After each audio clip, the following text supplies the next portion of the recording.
Welcome back to Mr. Cursed. Before we start, I need to warn you, what you're about to hear will keep you up tonight.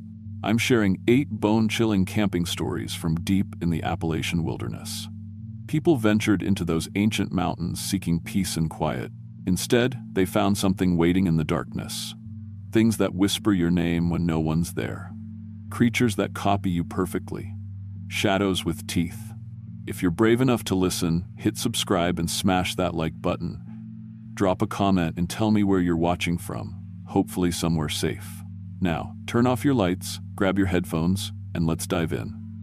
I promise you, after tonight, you'll never think about camping the same way again.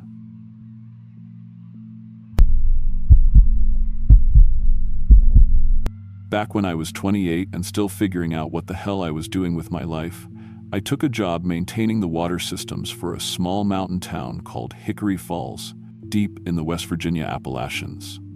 Population 847, the kind of place where everybody knows your business and half the buildings haven't been updated since the 1950 seconds.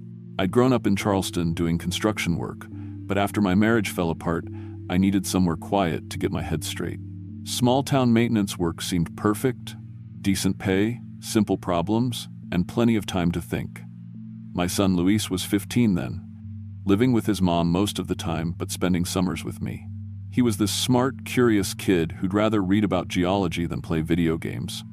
That summer of 2019, he'd been asking to come camping with me in the mountains around Hickory Falls. I'd been putting it off because the locals had some weird attitudes about the deeper wilderness areas.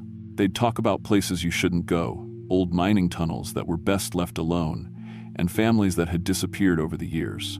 Small-town superstition, I figured, the kind of stories that grow in isolated places. But Luis kept pushing, and honestly, I wanted to spend time with him. My divorce had been ugly, and I was fighting just to see him regularly. A camping trip felt like something normal fathers and sons did together. So, in late August, I planned a 3-day trip to an area about 20 miles northeast of town, near some old mining territory that had been abandoned since the 1960 seconds. The locals at Murphy's Hardware were less than enthusiastic when I mentioned where we were headed. "That's Coalbank Hollow," said Earl Murphy, an old-timer who'd lived in the area his whole life. "Lot of history up there. Not all of it good." When I pressed him for details, he got vague. Something about mining accidents, families who'd lived up there and then just vanished one winter, leaving their homes intact. "Ground ain't stable," was all he'd say. "Lot of old tunnels, lot of places a man could get lost." I figured he was talking about mine shafts and unstable foundations. I'd dealt with that kind of thing in construction work. As long as we stayed on the surface and away from obvious hazards, we'd be fine. Luis and I drove up on a Friday morning in late August. The road turned to gravel after about 10 miles, then to barely maintained dirt track. We passed a few abandoned houses along the way, not ruins, just empty homes that looked like their occupants had stepped out for groceries and never came back. Gardens gone wild, cars from the 1980 seconds still parked in driveways, mailboxes hanging open like mouths. "This place gives me the creeps," Luis said, filming everything with his camera. He'd gotten into documenting abandoned places, said he wanted to be a photojournalist someday. "Just people who moved away when the mining dried up," I told him. "Happens all the time in coal country." We found a good campsite near what had probably been a company town at one point, a flat area with the foundations of several buildings still visible, plus an old well that was still drawing clean water. Luis was fascinated by the ruins, taking pictures of everything while I set up our tent and got camp organized. That first night was peaceful. We cooked over a campfire, Luis told me about school and his plans for college, and for a few hours I felt like maybe I was getting the hang of this dad thing. The only weird moment came around 10 p.m., when we both heard what sounded like voices coming from somewhere in the woods. Not close, but clear enough that we could tell it was human conversation, even if we couldn't make out words. "Other campers?" Luis asked. I listened for a while but couldn't pinpoint the direction. Sound carries strangely in mountain valleys, especially at night. "Probably just echoes from the road," I said. "Sound bounces around these hills in weird ways." But privately, I was puzzled. We hadn't seen any other vehicles on the way up, and the voices had an odd quality, Too many people talking at once, like a crowd having multiple conversations simultaneously. Saturday morning started normal enough. We hiked around the old town site, found the remains of a company store and what might have been a school. Luis was documenting everything, getting excited about the historical aspect. I was enjoying watching him work, seeing him get passionate about something. That's when we found the cave entrance. It was hidden behind what had probably been someone's root cellar, just a crack in a limestone outcrop that you'd never notice unless you were specifically exploring the area. Luis spotted it first, pointing out that there seemed to be airflow coming from inside. "Dad, check this out. I think this goes deep." I'd done some cave exploration in my younger days, and I knew the basics of safety. We had headlamps, rope, and I'd marked our location on GPS. A quick look wouldn't hurt, and Luis was clearly excited about the discovery. The entrance was tight, requiring us to crawl for about 15 feet before it opened into a proper tunnel. That's when I saw something I'd never encountered in any cave before. The walls weren't just limestone. They were covered in massive tree roots, some as thick as telephone poles, forming an intricate network that ran along the walls and ceiling like the circulatory system of some enormous organism. "Jesus, look at this," Luis breathed, running his hands along one of the root structures. How do roots grow through solid rock? The root network was unlike anything I'd seen in my construction background. These weren't just roots that had found cracks and slowly widened them over time. They seemed to be integrated with the stone itself, like they'd grown as the rock formed. Some sections glowed with a faint bioluminescent light, creating an eerie blue-green illumination that made our headlamps almost unnecessary. "This is incredible," Luis said, getting his camera out. "I've never seen anything like this in any geology book." We spent about an hour exploring the first chamber, which was roughly the size of a small house. The root system created natural walkways and handholds, making it easy to navigate even though we were essentially inside a living tree. I was using my construction experience to mentally map the layout, making sure we could find our way back.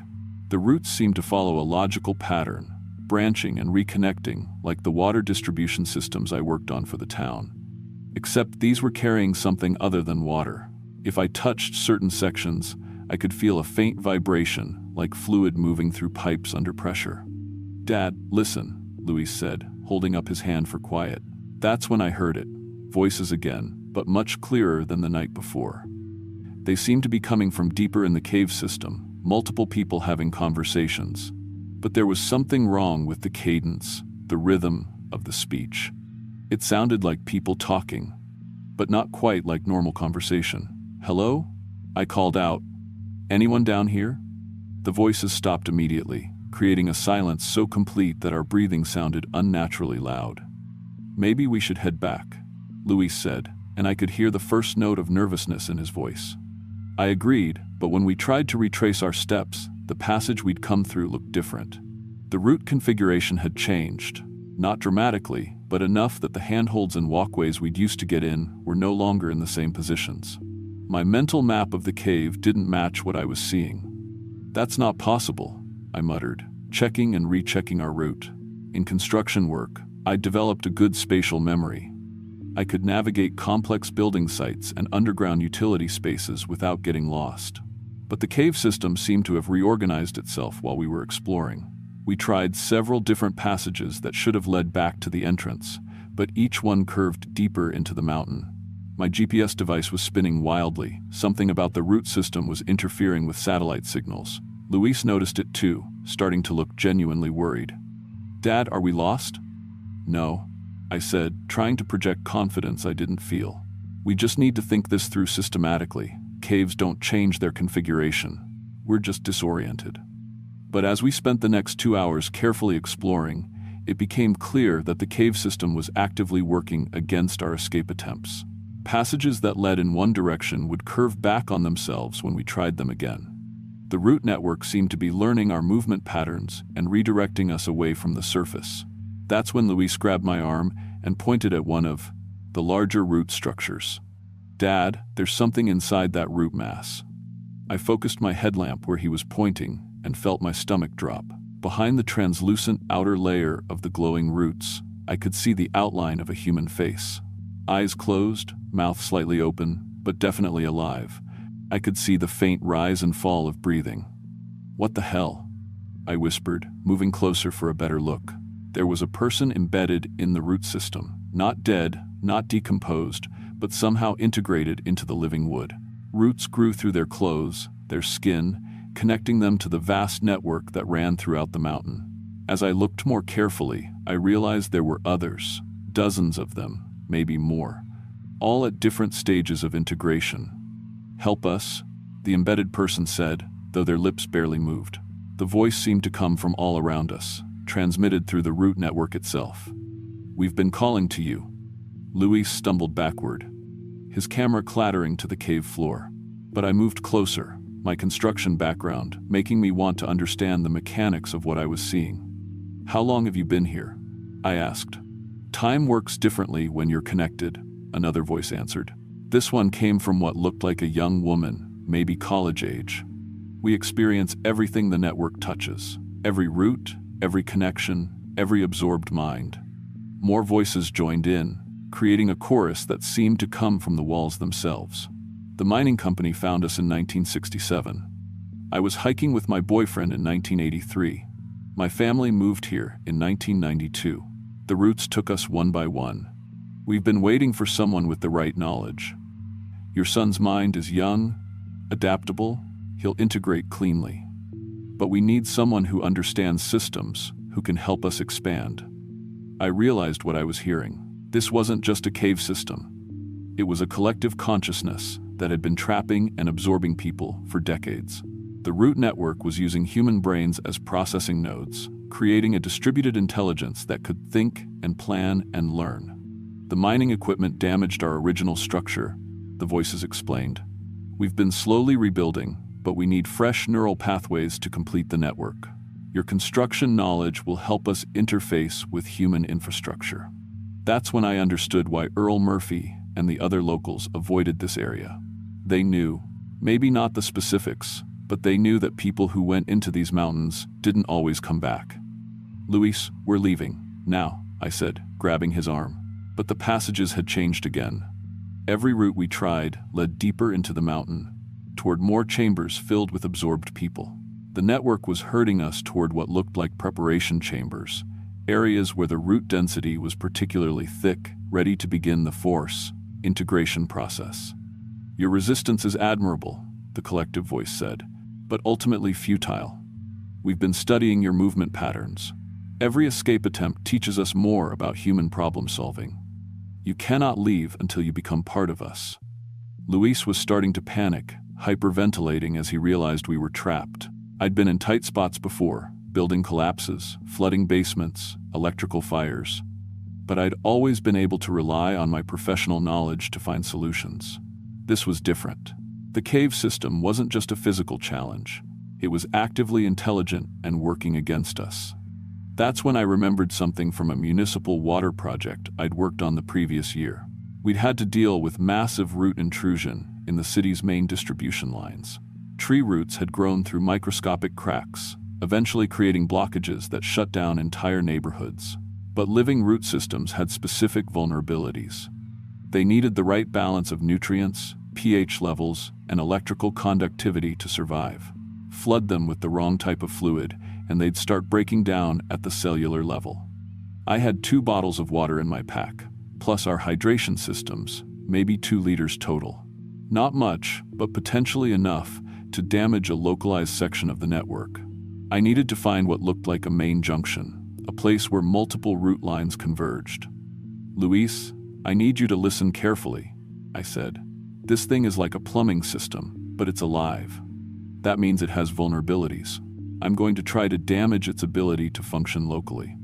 I found a spot where 6 major root lines came together, forming what looked like a neural nexus. The bioluminescence was brightest here, and I could feel electrical activity when I touched the surface. If this was like a control center, disrupting it might give us a window to escape. I started pouring water directly onto the glowing network, focusing on what looked like connection points. The effect was immediate and terrifying. The bioluminescence flickered like a dying fluorescent bulb. The root system began convulsing, and we could hear screaming, not just from the absorbed people, but from the network itself. a sound like tearing wood mixed with human voices in agony. "What are you doing?" the collective voice screamed. "You're damaging decades of growth." The absorbed people were writhing in their root chambers, some of them crying out as the network's control over them fluctuated. "Run while we're disconnected. It can't track you when the neural pathways are disrupted. Get out before it repairs itself." For about 30 seconds, the cave configuration went completely chaotic. Passages opened and closed randomly as the network lost coherent control. Luis and I ran toward what looked like an opening, following a tunnel that seemed to lead upward toward natural light. Behind us, I could hear the network frantically trying to reorganize itself. Emergency protocols activated, isolating damaged sections, prioritizing capture targets. They have dangerous knowledge. We emerged from the cave entrance just as the sun was setting on Saturday evening. Both of us were shaking, covered in sweat and cave dirt. Luis immediately tried to call for help on his phone, but I stopped him. "Who are we going to call?" I asked. "The sheriff? State police? And tell them what?" Instead, I drove us back to Hickory Falls and spent Saturday night planning. On Sunday, I returned to Coalbank Hollow alone, with every piece of municipal water equipment I could borrow from the town. I told my supervisor I was investigating reports of groundwater contamination. I spent 8 hours systematically flooding every cave entrance I could find, with thousands of gallons of water mixed with sodium hypochlorite, essentially massive doses of bleach. I used my professional knowledge of flow dynamics and pressure systems to force the solution deep into the network, targeting what looked like major junction points. The screaming that came from underground that day will haunt me until I die. It wasn't just the absorbed people, though hearing their voices fade one by one was horrible enough. It was the network itself, a distributed consciousness that had been growing for decades, slowly dying as its cellular structure broke down. By evening, the bioluminescence was gone. The root systems had turned brown and brittle. I sealed the cave entrances with quick-setting concrete, marking them as contaminated groundwater sources on municipal records. But I wasn't done. Over the next 6 months, I researched every missing person report in the region going back to 1960. I found the original mining survey reports, including geological assessments that mentioned unusual organic formations in several locations. I identified 7 other sites where similar networks might exist. I've spent the last 4 years systematically hunting them down. Luis is in college now, studying environmental engineering. He's never talked about what we experienced that day, but he's changed. He won't go underground for any reason, won't even take basement labs at school. Sometimes I catch him staring at tree roots with this haunted expression, like he can still hear the voices calling to him. Me, I've become something of a specialist in root intrusion problems for small mountain towns. Municipal governments hire me to investigate water system contamination, and I use that access to search for signs of collective networks. I've found 3 more sites and eliminated them with controlled flooding and chemical treatment. The official reports classify these as routine environmental remediation projects. But I know what I'm really doing. I'm hunting a form of life that sees human consciousness as a resource to be harvested. And I'm very, very good at killing it. The absorbed people from Coalbank Hollow are gone now. I tell myself they're finally at peace, released from decades of trapped awareness. But sometimes, late at night, I wonder if I made the right choice. The network had preserved those people in some form for years, maybe decades. When I destroyed it, did I save them or murder them? I've learned to live with that uncertainty. Because the alternative, letting those things continue to spread, continue to trap families like they tried to trap Luis and me, is unacceptable. I keep industrial-grade bleach in my basement now. And I've taught Luis everything I know about fighting root systems, just in case. Because I have a feeling this war isn't over. There are too many small towns in the Appalachians, too many places where families just disappear, leaving their homes behind like shrines to normal life. And too many old mining sites where the ground isn't quite stable, where the locals warn you not to go exploring. But I'm not afraid of going underground anymore. I'm afraid of what I might find down there, calling out in voices I recognize, asking me to come closer, to listen, to join them in the endless conversation that flows through the mountain's veins. That's why I'll keep hunting them, until every last network is silent, or until they finally catch me. Either way, Luis will be safe. That's all that matters.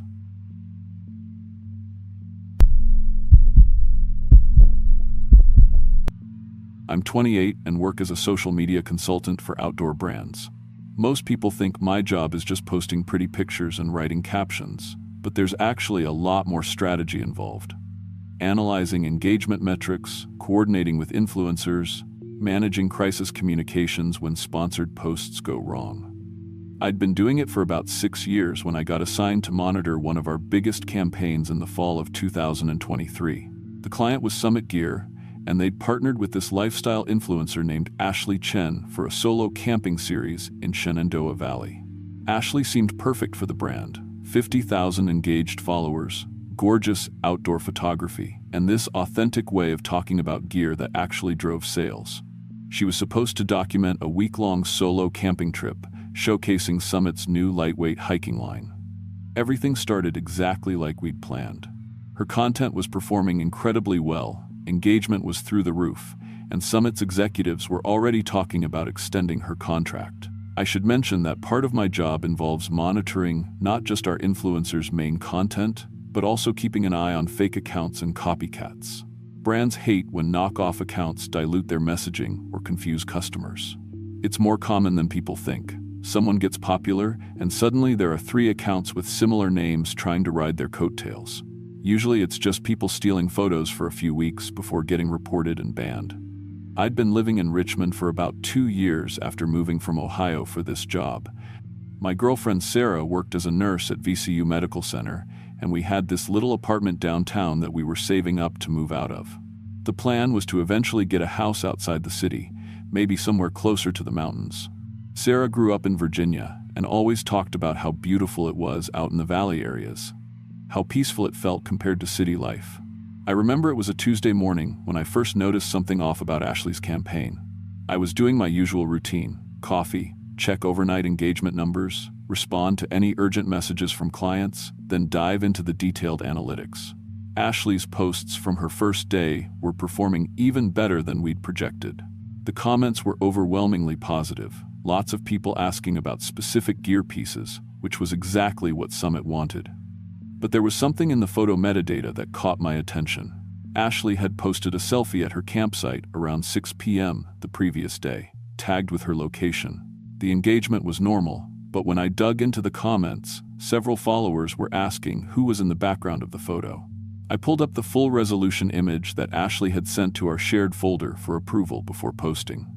At first, I didn't see anything unusual, just Ashley smiling at the camera with her new Summit gear jacket, trees, and her tent in the background. But when I zoomed in on the tree line behind her, there was definitely a figure standing between the trees. It looked like a person wearing what appeared to be the exact same jacket Ashley had on, same color, same style. The figure was far enough back that you couldn't make out facial features, but the body shape and size looked remarkably similar to Ashley's. I figured it was probably just another camper who happened to have similar gear. Summit's jackets were popular, and the color Ashley was wearing, this distinctive turquoise blue, had been their best seller that season. It wasn't impossible that someone else would have the same jacket. Still, it was a little weird that Ashley hadn't mentioned meeting anyone else out there. Her whole brand was built around solo female travel and the empowerment of exploring wilderness areas alone. I made a note to ask Ashley about it during our next check-in call, which was scheduled for Wednesday afternoon. In the meantime, I started my routine sweep for copycat accounts. This involved searching variations of Ashley's username across all the major platforms, looking for accounts that might be stealing her content or trying to impersonate her for profit. That's when I found it Ashley Adventures. The account had been created just 2 days earlier, right around the time Ashley had started posting from Shenandoah. It only had 3 posts, but they were exact duplicates of Ashley's content. Same photos, same captions, posted about 10 minutes after Ashley's original posts went live. The weird thing was, the person in the fake account's photos looked almost exactly like Ashley, but something was slightly off about the facial features.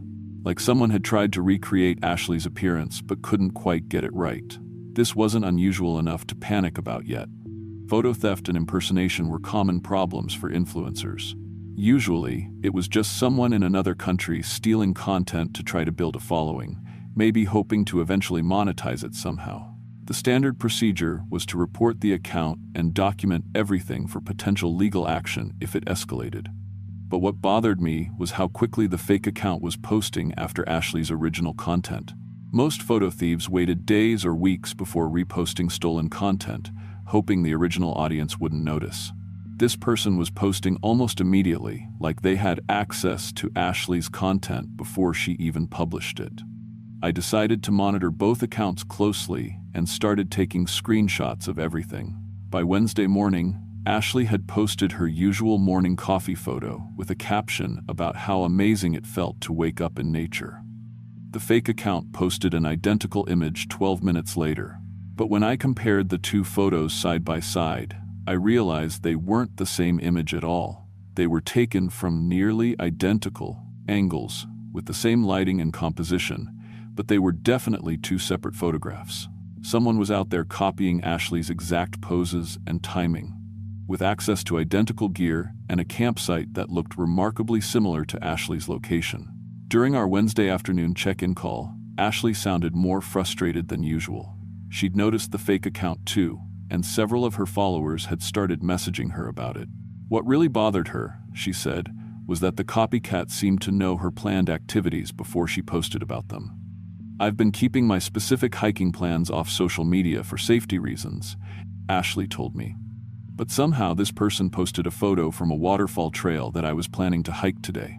They posted it this morning, before I'd even left my campsite. I asked Ashley if she'd seen anyone else in her area, maybe someone who could be following her itinerary somehow. She said she'd spotted someone in similar gear a few times, always at a distance, but figured it was just another hiker. Shenandoah was a popular area, especially during peak fall foliage season. "The thing that's really freaking me out," Ashley continued, "is that this person seems to have the exact same gear I brought. Not just the jacket, but everything. The tent, the backpack, even the specific water bottle I've been featuring in my posts. It's like they studied my gear list and bought identical everything." I suggested she might want to consider changing her planned route or even ending the trip early if she felt unsafe. But Ashley was hesitant. This was a major paid partnership, and Summit Gear was expecting a full week of content. Cutting the trip short could affect her relationship with the brand and potentially cost her future sponsorship deals. We agreed that Ashley would start documenting any encounters with the copycat and would check in with me twice daily instead of just once. I also started monitoring the fake account more closely, setting up alerts so I'd be notified immediately whenever new content was posted. Thursday morning brought the first truly unsettling development. Ashley posted an Instagram story video showing someone walking past her tent around dawn. The figure was wearing Ashley's exact outfit from head to toe. The turquoise Summit Gear jacket, the specific hiking pants she'd been featuring, even the same style of hiking boots. But the way the person moved was wrong somehow. Too fluid, like they were gliding instead of walking normally. Ashley's voice in the video sounded genuinely scared for the first time. "This isn't funny anymore," she said. "Someone is literally stalking me and copying everything I do." 20 minutes after Ashley posted that story, the fake account posted their own video. It showed Ashley's campsite from a completely different angle, one that suggested the copycat had been positioned on the opposite side of the clearing from where Ashley had filmed her video. In this version, you could see Ashley's tent and her moving around inside it, while the timestamp showed it was recorded at the exact same time Ashley had been filming the copycat. I realized with a chill that there had been two people watching each other simultaneously, each recording the other without realizing they were also being recorded. I immediately called Ashley, but her phone went straight to voicemail. According to her posted itinerary, she was planning to hike to a remote waterfall area that day, somewhere with limited cell coverage. I left urgent messages asking her to contact me as soon as possible and to consider ending the trip immediately. By Thursday evening, I was seriously worried. Ashley hadn't posted anything since the morning story video, which was completely unlike her. Her engagement strategy depended on consistent posting throughout the day, and she never went more than 4 hours without updating her followers during active campaigns. But the fake account had continued posting all day. The copycat had shared photos from the waterfall hike Ashley had planned, showing someone who looked like Ashley enjoying the scenic views. The captions were written in Ashley's typical style, full of enthusiasm about the gear and the experience. If I hadn't known Ashley was missing, I would have assumed these were her regular posts. The comments on the fake account's photos were getting increasingly concerned. Ashley's regular followers had started to migrate over to the copycat account, asking why she wasn't posting on her main account and whether something had happened to her. Some people were starting to question which account was real. Friday morning brought the live stream that changed everything. Ashley's main account suddenly went live around 6 a.m. I got the push notification and immediately tuned in, relieved to finally see that she was apparently safe. Ashley appeared on screen in her familiar campsite setting, wearing her summit gear jacket and looking directly into the camera. "Hey, everyone," she said, and her voice sounded exactly like Ashley's voice. "I wanted to go live to address all the confusion about the copycat account. I'm here, I'm fine, and I want to show you that there's definitely someone out here who's been mimicking everything I do." The live viewer count was climbing quickly as Ashley's followers joined the stream. Comments were flooding in, people expressing relief that she was okay, asking what had happened, demanding explanations about the fake account. "I'm going to walk around my campsite and show you the area," Ashley continued. "I want everyone to see that I'm the real Ashley, and this other person is just some creepy stalker who's been following me." As Ashley moved around her campsite with her phone, pointing out familiar landmarks and gear setups, the comments started to shift. People were noting that something seemed different about Ashley's mannerisms. Her movement pattern was too smooth, too graceful. The way she gestured with her hands was slightly off from her usual style. Then, about 10 minutes into the live stream, viewers started commenting about something moving in the background. "Ashley, there's someone behind you." Messages started flooding in. "Turn around, there's another person by the trees."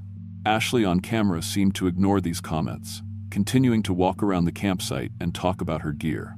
But the chat was exploding with increasingly frantic messages as viewers spotted a second figure approaching from the tree line. The second figure was also wearing Ashley's exact outfit and appeared to be Ashley's exact height and build. As it got closer to the camera, viewers began commenting that this second Ashley looked more like the real Ashley than the one holding the phone. Which one is real? One, "This is getting really scary. Someone call the police." The second Ashley walked up behind the first Ashley and stood there for a moment, perfectly still. Both figures looked identical, but their expressions were completely different. The Ashley holding the phone had this wide, unnatural smile that never changed, while the second Ashley looked terrified and was mouthing words the microphone couldn't pick up. Then the second Ashley lunged forward, grabbing for the phone, and the live stream cut to black. The comments section continued exploding for several minutes before the stream was officially ended. I immediately started calling Ashley's emergency contacts, her family, her roommate, anyone who might know how to reach local authorities near her camping location. But it was Friday evening, and getting through to the right people was taking time. Over the weekend, something even more disturbing happened. All three Instagram accounts, Ashley's original account, the first copycat account, and a new third account that appeared on Saturday, started posting simultaneously. Each account claimed to be the real Ashley and insisted that the others were dangerous fakes. The photos showed three identical versions of Ashley camping in what appeared to be the exact same location. Same tent, same gear, same background scenery. But if you looked closely at the images, you could see subtle differences in each version's facial expressions and body language. It was like looking at three slightly different interpretations of the same person. The captions on all three accounts became increasingly strange over the weekend. Instead of Ashley's usual upbeat, gear-focused content, the posts started containing weird statements about collecting experiences and learning to be human through social media documentation. The writing style shifted from Ashley's natural, conversational tone to something more formal and unsettling. On Monday morning, all three accounts posted identical messages simultaneously. "We are the collectors of Shenandoah Valley. We study humans who document their lives too thoroughly online." Ashley provided perfect documentation of her personality, mannerisms, and daily routines. "We now live her life better than she ever could, with multiple variations and improvements. Thank you for teaching us how to be human through your authentic social media content." Ashley Chen was officially reported missing by her roommate on Tuesday after she failed to return from her planned camping trip. I provided all the screenshots and documentation I'd collected to both the police and Ashley's family. The search team found her campsite exactly as it appeared in her social media posts. Tent properly set up, gear neatly arranged, no signs of struggle. Her camera was still there, containing thousands of photos that the investigators described as practice shots. The images showed identical figures in various poses and expressions, like someone had been experimenting with different ways to smile or gesture or hold outdoor gear. The 3 Instagram accounts continued posting regular content for weeks after Ashley was reported missing. The engagement rates actually improved dramatically. All 3 accounts combined now have over 200,000 followers. Summit Gear reported record sales from the continued product placements, though they quietly ended their official partnership after the missing person reports made the news. I've since changed jobs and work for a completely different type of company now, a small local business that doesn't deal with influencers or social media campaigns. Sarah and I did eventually get that house outside Richmond, closer to the mountains, but I can't enjoy the outdoors the way I used to. Sometimes I still check those Instagram accounts. They're all still active, still posting beautiful outdoor content from various locations across Virginia and neighboring states. The writing has gotten more natural over time, more convincing. The personalities have developed in slightly different directions. One account focuses more on gear reviews, another on hiking tips, the third on photography techniques. If you didn't know the backstory, you'd think they were just 3 different outdoor influencers who happened to look remarkably similar, but I know better. And I've started noticing similar patterns with other missing influencers. People who documented their lives in extreme detail, who posted their exact locations and daily routines, who built their entire identities around being authentic and accessible online. I don't post on social media anymore, at all.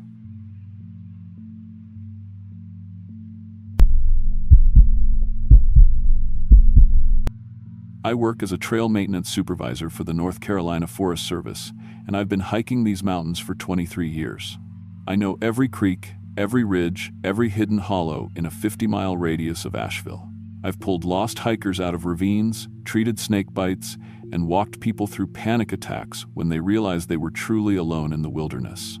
But what I found 3 weeks ago in a forgotten valley near Mount Mitchell has made me question everything I thought I knew about these mountains. My name is Marcus Webb. I'm 45, and I've never been the type to spook easily. Growing up poor in eastern Kentucky, then spending 2 decades working search and rescue in some of the most remote areas of Appalachia, you develop a healthy respect for what can kill you out here: exposure, falls, getting turned around in bad weather. Real dangers.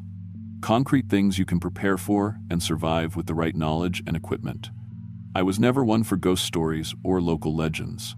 When tourists would ask about haunted spots or mysterious disappearances, I'd give them the practical explanation. People underestimate the wilderness. They don't carry proper gear. They take risks. Simple as that. The mountains aren't malevolent. They're just indifferent. That indifference can kill you if you're not careful, but it's nothing supernatural. 3 weeks ago, I was assigned to investigate reports of damaged trail markers in the Craggy Pinnacle area. Hikers had been calling in complaints about missing blazes and broken signage along some of the more remote trails. Management figured it was probably black bears or maybe kids messing around, but someone needed to go assess the damage and make repairs. I should mention that I'd been having trouble sleeping for about a month before this happened.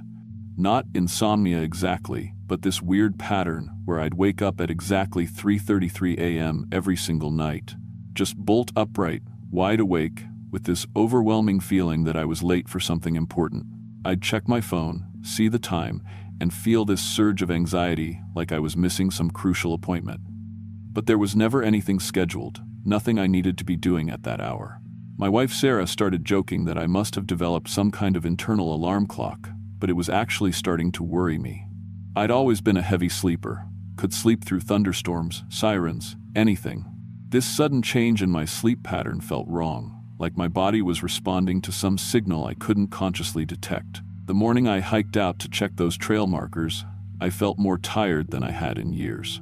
I'd woken up at 3:33 again, but this time the feeling had been stronger, more urgent. I'd actually gotten dressed and stood at my bedroom window for 20 minutes, staring out at the dark mountains, absolutely convinced I was supposed to be somewhere else. Sarah had asked if I wanted to postpone the trail work, maybe see a doctor about the sleep issues, but I figured getting out in the woods would help clear my head. Physical work always made me feel better, more grounded.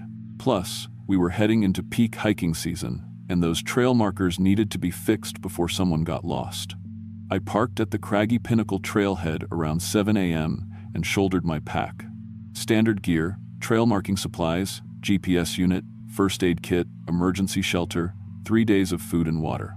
The morning was crisp and clear, perfect hiking weather, and for the first few hours I felt normal again. Being in the woods always centered me, reminded me why I'd chosen this work. The damaged markers were worse than the reports had indicated. It wasn't just missing blazes or broken signs. Someone or something had systematically destroyed every piece of trail infrastructure along a 5-mile stretch. Wooden signposts had been snapped off at ground level. Metal blazes had been torn from trees with enough force to strip bark, and the trail itself was barely visible under fallen debris. What really bothered me was the pattern. The damage wasn't random like you'd see from storms or animals. It was methodical, deliberate, like someone had walked the entire trail with the specific goal of making it impassable. But the closest road was 6 miles away, and hauling the kind of tools needed to cause this damage would have been a major undertaking. I spent the first day documenting the destruction and clearing what debris I could manage alone.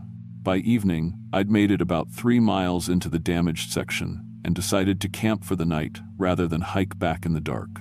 I found a flat spot near a small creek and set up my tent in a grove of old-growth hemlocks. That's when I started noticing the sounds. At first, it was just subtle wrongness. The normal forest sounds were muffled, like everything was holding its breath. No insects, no bird calls, not even the rustle of small animals moving through underbrush.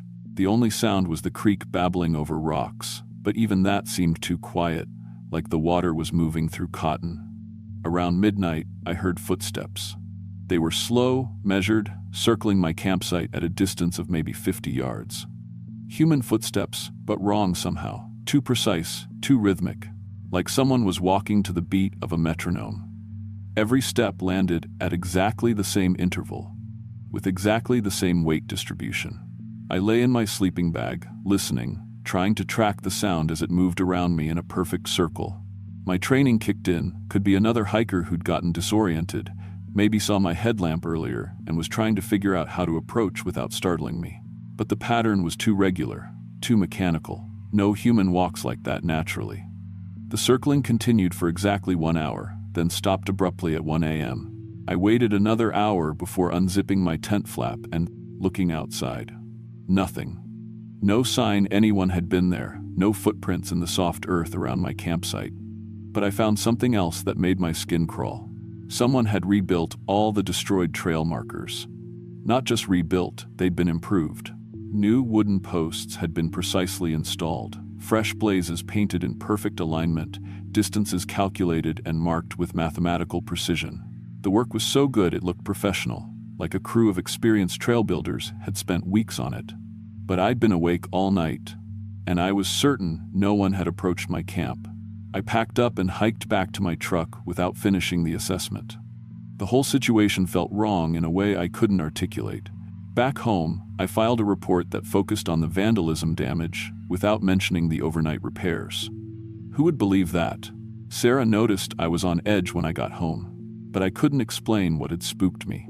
How do you tell someone that an entire trail section had been professionally rebuilt by invisible workers in the middle of the night? I started researching the history of that particular area, looking for any logical explanation. What I found was worse than I expected.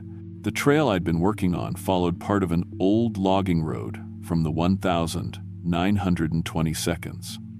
According to Forest Service records, there had been a work camp in that valley where dozens of loggers lived year-round. The operation had shut down abruptly in 1924 after a series of accidents and disappearances. Workers had complained about being woken up at night by the sound of chainsaws and machinery, even when no logging was scheduled. Several men had vanished entirely, their belongings left undisturbed in their bunks. The final incident had been a massive tree-felling accident that killed 7 workers simultaneously. According to the official report, they'd all been working on different trees scattered across several acres, but somehow they'd all been struck by falling timber at exactly the same time, 3:33 a.m. The logging company had abandoned the site immediately, leaving equipment and buildings to rot in the forest. Over the decades, hikers had occasionally reported strange encounters in the area: the sound of phantom machinery, the smell of sawdust and motor oil where no roads existed, the feeling of being watched by something that understood the forest better than any living person. Reading those reports, I realized I'd been having the 3:33 a.m. wake-ups for almost exactly the same amount of time that people had been reporting missing trail markers in that area. It couldn't be a coincidence. 3 nights later, I woke up at 3:33 and felt that familiar compulsion, but this time it was overwhelming. My body was moving before my mind could catch up. I was getting dressed, grabbing my truck keys, driving toward the mountains. I tried to stop myself, tried to turn around, but my hands wouldn't obey my conscious thoughts. I parked at the trailhead and walked into the forest in complete darkness. No flashlight, no gear. But somehow I could see perfectly, like the trees themselves were glowing with faint light. The trail led me to a part of the valley I'd never seen before, where the ruins of the old logging camp were still visible through decades of overgrowth. That's where I met them. 7 figures in 1,920 seconds work clothes, standing around the rusted remains of a steam-powered saw. They were translucent but solid-looking, like they were made of morning mist that had learned to hold human shape. When they turned to look at me, their faces were wrong, features shifting and blurring like old photographs damaged by water. "Marcus Webb," one of them said, and his voice sounded like wind through pine branches. "You've been very helpful with the trail maintenance." I tried to run, but my feet wouldn't move. It was like standing in wet concrete that was hardening around my legs. "We've been waiting for someone who understands the forest," another figure continued. "Someone who knows how to maintain things properly. The trails are important. They guide people where they need to go." "What trails?" I managed to ask. The first figure gestured around us, and suddenly I could see them. Dozens of shimmering pathways stretching through the forest in every direction. Not hiking trails, but something else entirely. Streams of faint light that curved and twisted between the trees, connecting spots where the air itself seemed thinner, more fragile. "The paths between," he explained. "Every forest has them. They connect this world to other places. Places where people go when they get lost in the mountains and never come back. Our job is to maintain the markers, keep the paths clear, make sure the right people find the right destinations." I understood then, with horrible clarity, what had been happening to me. The 3:33 wake-ups weren't random, they were training. My body was being conditioned to respond to some supernatural scheduling system. The trail work, my expertise with forest maintenance, my knowledge of the mountains, it had all been preparation for this moment. "You want me to join your crew," I said. "Not join," the figure corrected. "Replace. We've been working these mountains for 100 years. It's time for us to move on. And time for someone living to take over the maintenance schedule." That's when I noticed the changes happening to my body. My skin was becoming pale and translucent, like moonlight on water. My work clothes were shifting, aging, taking on the style and cut of clothing from the 1,920 seconds. My hands were becoming cold and stiff, but also somehow more skilled, more precise in their movements. "The appointment was set long ago," another figure said. "Every night at 3:33, you've been coming here in your sleep, learning the routes, understanding the work. Tonight you remember. Tomorrow you begin your shifts." I could feel my memories changing, reshaping themselves. My life with Sarah was becoming distant and dreamlike, while detailed knowledge of supernatural trail maintenance flooded my mind. I knew exactly how to mark the paths between worlds, how to guide lost souls to their proper destinations, how to repair the barriers that kept darker things from crossing over into our reality. The worst part was that it felt right, natural, like I'd always been meant for this work, and my human life had just been a brief distraction from my real purpose. I tried to scream for help, but my voice had changed. It sounded like wind through trees, like the creak of old wood under pressure. The sound of the forest itself. "Don't fight it," The lead figure advised kindly. "You'll be happier once you accept your role. And you'll be very good at this work. You have excellent instincts for forest management." The transformation accelerated. I could feel my physical form becoming less solid, more connected to the rhythms of the forest. My consciousness was expanding, becoming aware of every trail, every path, every lost hiker wandering through hundreds of square miles of wilderness. I knew exactly where each person was supposed to end up, and I had the tools and knowledge to guide them there. Some would find their way back to parking lots and loved ones. Others would take different paths, to places that exist in the spaces between mapped locations. All of them would follow the trails I maintained, the markers I placed, the signs I created to guide them to their appointed destinations. The last thing I remember as fully human was looking down at my hands and seeing them fade to the consistency of morning mist. Then my consciousness scattered across the forest like seeds on the wind, and I became part of something much larger and older than any individual human life. I wake up every day now at 3:33 a.m., but not in my bed. I wake up at various points throughout the mountains, always with work to do. A trail marker needs adjusting here, a path needs clearing there, a lost hiker needs subtle guidance toward their proper destination. The work is endless but satisfying, and I'm very good at it. Sometimes I remember my old life. I remember Sarah, though she feels like someone I knew in a dream. I remember my house, my truck, my job with the Forest Service. But those memories are fading, becoming less important as my understanding of the real work grows stronger. I've seen other hikers who have the same look I must have had 3 weeks ago. The confusion, the feeling of being called to something they don't understand. They wake up at 3:33. They find themselves drawn to specific locations. They start noticing things in the forest that other people miss. I want to warn them, but I also understand now that the forest needs caretakers. The paths between worlds require constant maintenance, and the work is too important to leave undone. Someone has to guide the lost to where they're supposed to go, whether that's back to safety or forward to whatever comes next. If you're reading this, and you've been waking up at 3:33 a.m., and you feel called to hike alone in remote areas of the Appalachian Mountains, I have one piece of advice. Fight it as long as you can. The work is rewarding, and you'll be very good at it, but the appointment is permanent. The Forest Service found my truck at the Craggy Pinnacle trailhead. They organized search parties, brought in helicopters, even used thermal imaging to try to track me through the woods. Sarah led the civilian volunteers, calling my name until her voice gave out. They never found me, because I'm everywhere now. Every trail marker you see, every blaze that guides you safely back to your car, every path that leads lost hikers to rescue instead of deeper into the wilderness. That's my work. I'm very good at forest maintenance. But if you see fresh trail markers in areas where none existed before, if you find yourself following paths that don't appear on any map, if you wake up at 3:33 a.m. with an overwhelming need to walk into the mountains, remember that some appointments can't be broken, and some jobs require workers who understand the forest better than they understand themselves. The maintenance schedule is very demanding, but the mountains have never been better organized.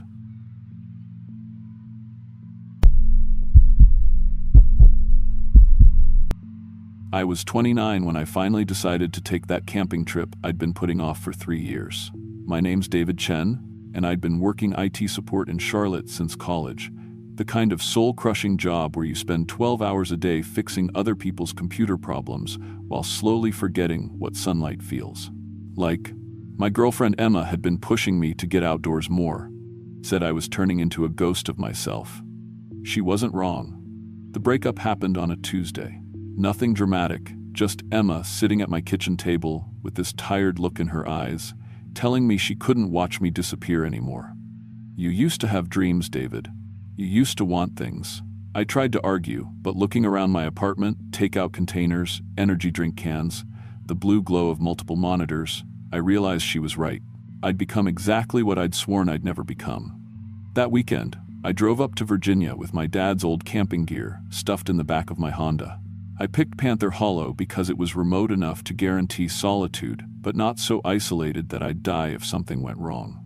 The trail started at a gravel parking area, 20 miles outside of Beckley, and according to the ranger station, the campsite was a 3-mile hike through mixed hardwood forest to a clearing beside Panther Creek. The October air was perfect, crisp but not cold, with that clean mountain smell that makes you realize how much exhaust and recycled air you've been breathing. The trail was well marked but rarely used, judging by the leaves covering most of the path. I passed one other hiker coming down as I was going up, a local guy maybe 60 years old with the kind of weathered face that comes from decades outdoors. "Heading to Panther Hollow?" he asked, adjusting his worn baseball cap. "Yeah, planning to camp there tonight." He paused, like he wanted to say something, then just nodded. "Good hiking weather. Just, well, probably nothing, but folks have been hearing strange things up there lately. Voices carrying through the trees at night. Probably just wind, but thought you should know." I thanked him and kept climbing, thinking about how mountain people love their ghost stories. Every isolated valley in Appalachia has legends about haunted hollows and mysterious disappearances. Part of the local charm, the campsite was better than I'd expected, a level clearing about 50 yards across, surrounded by towering oaks and maples just hitting peak fall color. Panther Creek ran along the eastern edge, crystal clear water flowing over smooth stones. The sound was perfect for drowning out the constant mental noise I'd been carrying around for months.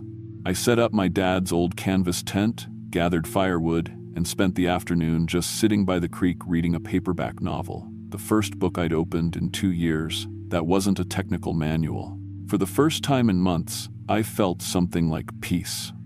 As sunset approached, I built a small fire and heated up some canned chili. The forest around me was alive with normal sounds, leaves rustling, water flowing, the distant call of an owl. I'd forgotten how good silence could feel, how your mind starts to unwind when it's not constantly processing electronic noise. I was just settling in to enjoy the fire when I heard it. "Help me." A woman's voice, distant but clear, coming from somewhere upstream. I stood up immediately, scanning the tree line. It was getting dark, but I could still see pretty well in the firelight. "Hello?" I called out. "Are you okay?" Silence. Then, maybe 30 seconds later, "Help me, please." The voice was definitely female, young-sounding, and it carried that note of real distress that cuts through everything else. I grabbed my flashlight and headed toward the sound. "Where are you?" I shouted. "Keep talking so I can find you." I followed the creek upstream for maybe 100 yards, sweeping my flashlight beam through the trees. The forest was thick here, full of shadows and fallen logs that could hide someone. But I couldn't find any sign of a person. "Hello? Can you hear me?" Nothing. I waited another 5 minutes, then headed back to my campsite, telling myself it was probably a hiker on another trail whose voice had carried farther than expected.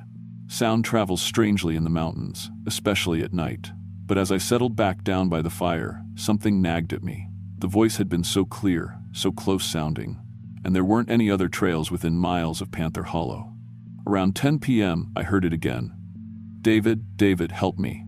My blood went cold. The voice knew my name. But that was impossible. I'd told no one where I was camping, and the only person I'd encountered was that older hiker on the trail, hours before I'd even set up camp. "Who's there?" I called out, trying to keep my voice steady. "David, please help me. I'm lost." The voice was coming from across the creek now, definitely female, definitely young, and it sounded terrified. I grabbed my flashlight and crossed the creek at a shallow spot upstream from my camp. The other side was steeper, covered in thick underbrush that grabbed at my legs as I climbed. "Keep talking," I shouted. "I'm coming to find you. David, David, where are you?" I pushed through the undergrowth toward the voice, but it seemed to stay always just ahead of me, always just out of reach. After 20 minutes of fighting through briars and deadfall, I realized I was just chasing echoes through the forest. "This is crazy," I said out loud, turning back toward the creek. "Sound is just carrying weird tonight." But when I got back to my campsite, I found my tent had been moved. Not damaged, not rifled through, just moved. About 10 feet from where I'd set it up, rotated 90 degrees so it now faced the forest instead of the creek. My sleeping bag was still inside. My backpack was still where I'd left it, but the tent itself had definitely been repositioned. I stood there, staring at it, trying to process what I was seeing. There was no wind strong enough to move a staked tent, No animals big enough to pick it up and relocate it. And why would another person move it so precisely without taking anything? Hello? I called into the darkness. Is someone out there? The only answer was the sound of water over stones. I moved the tent back to its original position and checked all my gear. Nothing was missing. Nothing was damaged. But I couldn't shake the feeling that someone, or something, had been going through my belongings with surgical precision. I kept the fire burning bright and sat up until after midnight, listening to the forest sounds and jumping at every small noise. Eventually, exhaustion won out, and I crawled into my sleeping bag with my flashlight and my dad's old hunting knife close at hand. I woke up around 3 a.m. to the sound of my own voice. Emma? Emma, I'm sorry. Please come back. It was my voice, absolutely perfect, coming from the far side of the clearing. But I was lying in my tent, wide awake, mouth firmly shut. Emma, I love you. I'll change, I promise. The words I'd wanted to say but never had the courage to speak. My voice was saying them now, calling out into the forest with a desperation that made my chest ache. I unzipped my tent and stepped outside. The fire had died down to coals, but there was enough moonlight to see across the clearing. Emma, please forgive me. My own voice, pleading from the tree line, saying everything I'd been too proud or too scared to say when it might have mattered. Who's doing this? I shouted. What do you want? The forest went silent. Then, after a long pause, I heard Emma's voice answer back. David? Is that really you? Perfect mimicry. Every inflection, every subtle accent. Emma's voice calling my name with a mixture of hope and confusion that sounded exactly like the last phone call we'd had. David, where are you? I came back for you. I grabbed my flashlight and swept it across the trees, but there was nothing there. Just shadows and the faint reflection of eyes that could have been raccoons or possums. Emma? I called out, even though I knew it wasn't really her. I'm here, David. I'm lost. Help me find you.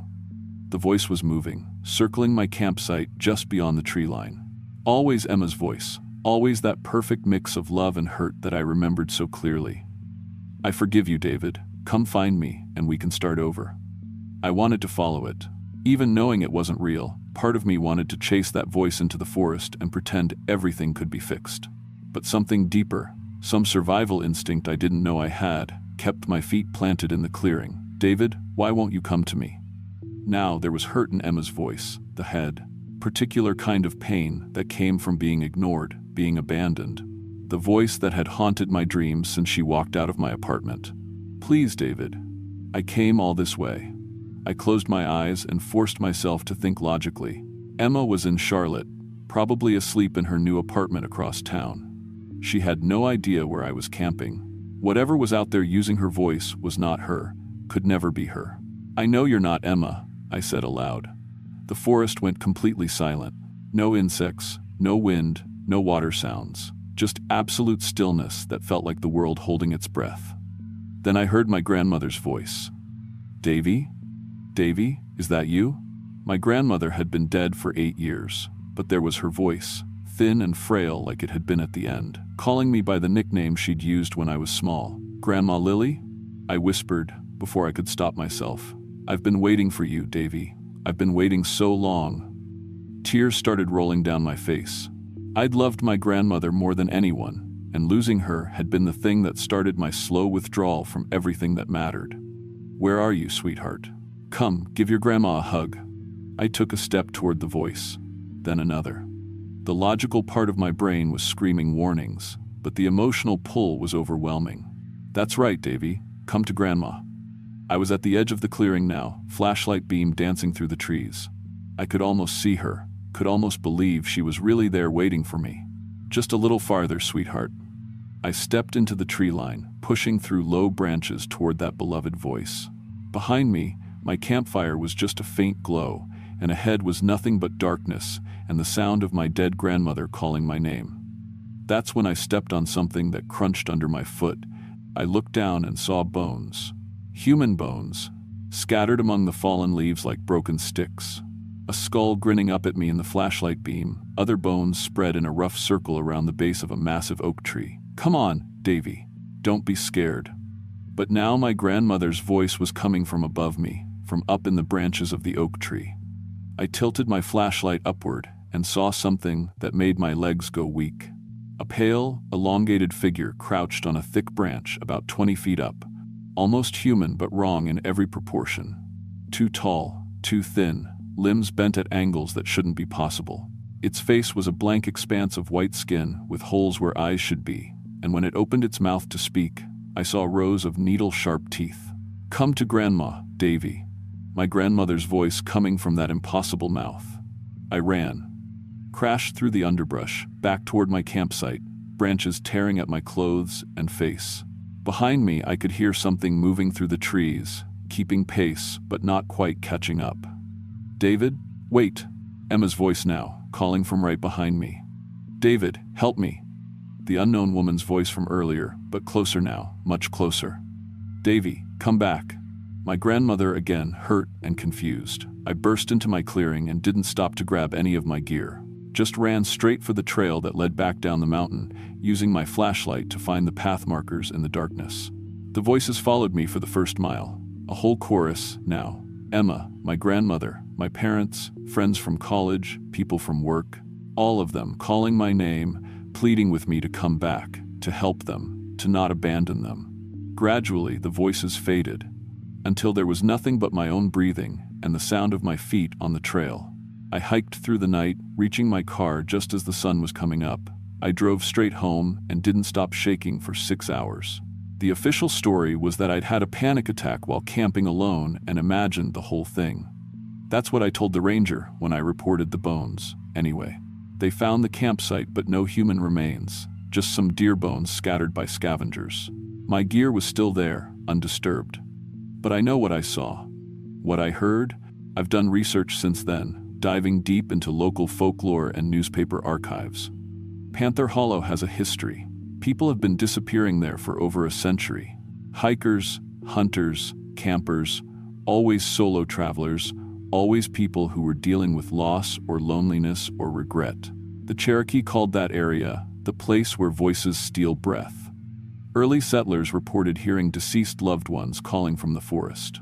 In 1952, a search and rescue team found the remains of 37 people scattered throughout the hollow, all missing persons from the previous 2 decades.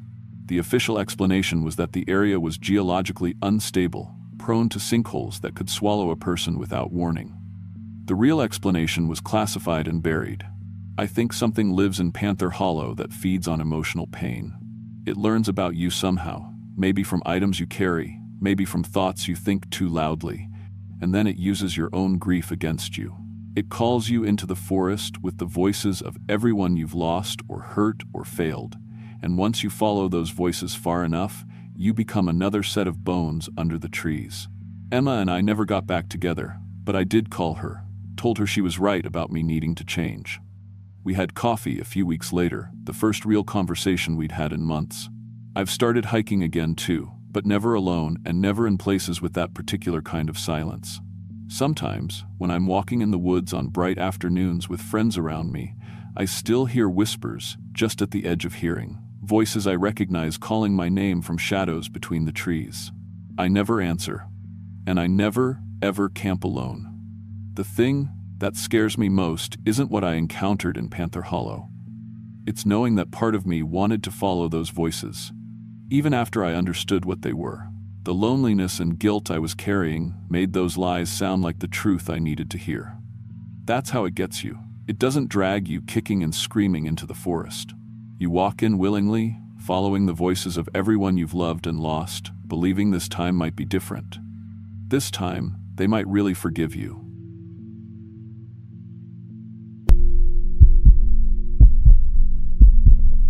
I'm 34, and I've been camping in the Appalachian Mountains since I was a kid. My dad used to take me up to North Carolina every summer.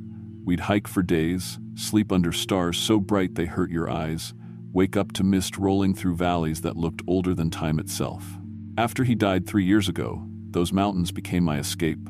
Whenever life got too heavy, whenever the walls of my Durham apartment felt like they were closing in, I'd pack my gear and disappear into the wilderness for a week or two. Last October, I needed those mountains more than ever. I teach math at a community college, nothing fancy, just algebra and basic geometry to kids who'd rather be anywhere else. But I'd been having these episodes. That's what my doctor called them. Episodes. Like my brain was a TV show having technical difficulties. I'd be in the middle of teaching, writing equations on the whiteboard, and suddenly I'd see patterns that weren't supposed to be there. Numbers arranging themselves into shapes that made my eyes water. Students' faces becoming geometric puzzles I needed to solve. The doctor said it was stress. Prescribed pills that made everything feel like I was underwater. But the episodes kept getting worse. I'd wake up at 3 a.m. with equations written on my bedroom wall in my own handwriting, formulas I didn't remember creating for problems that didn't exist. So I took a week off work, told everyone I had the flu, and drove up to the Blue Ridge Mountains with enough food and camping gear to disappear completely. I had a spot I'd been going to for years, about 5 miles off the main trail, where you could camp for days without seeing another human being.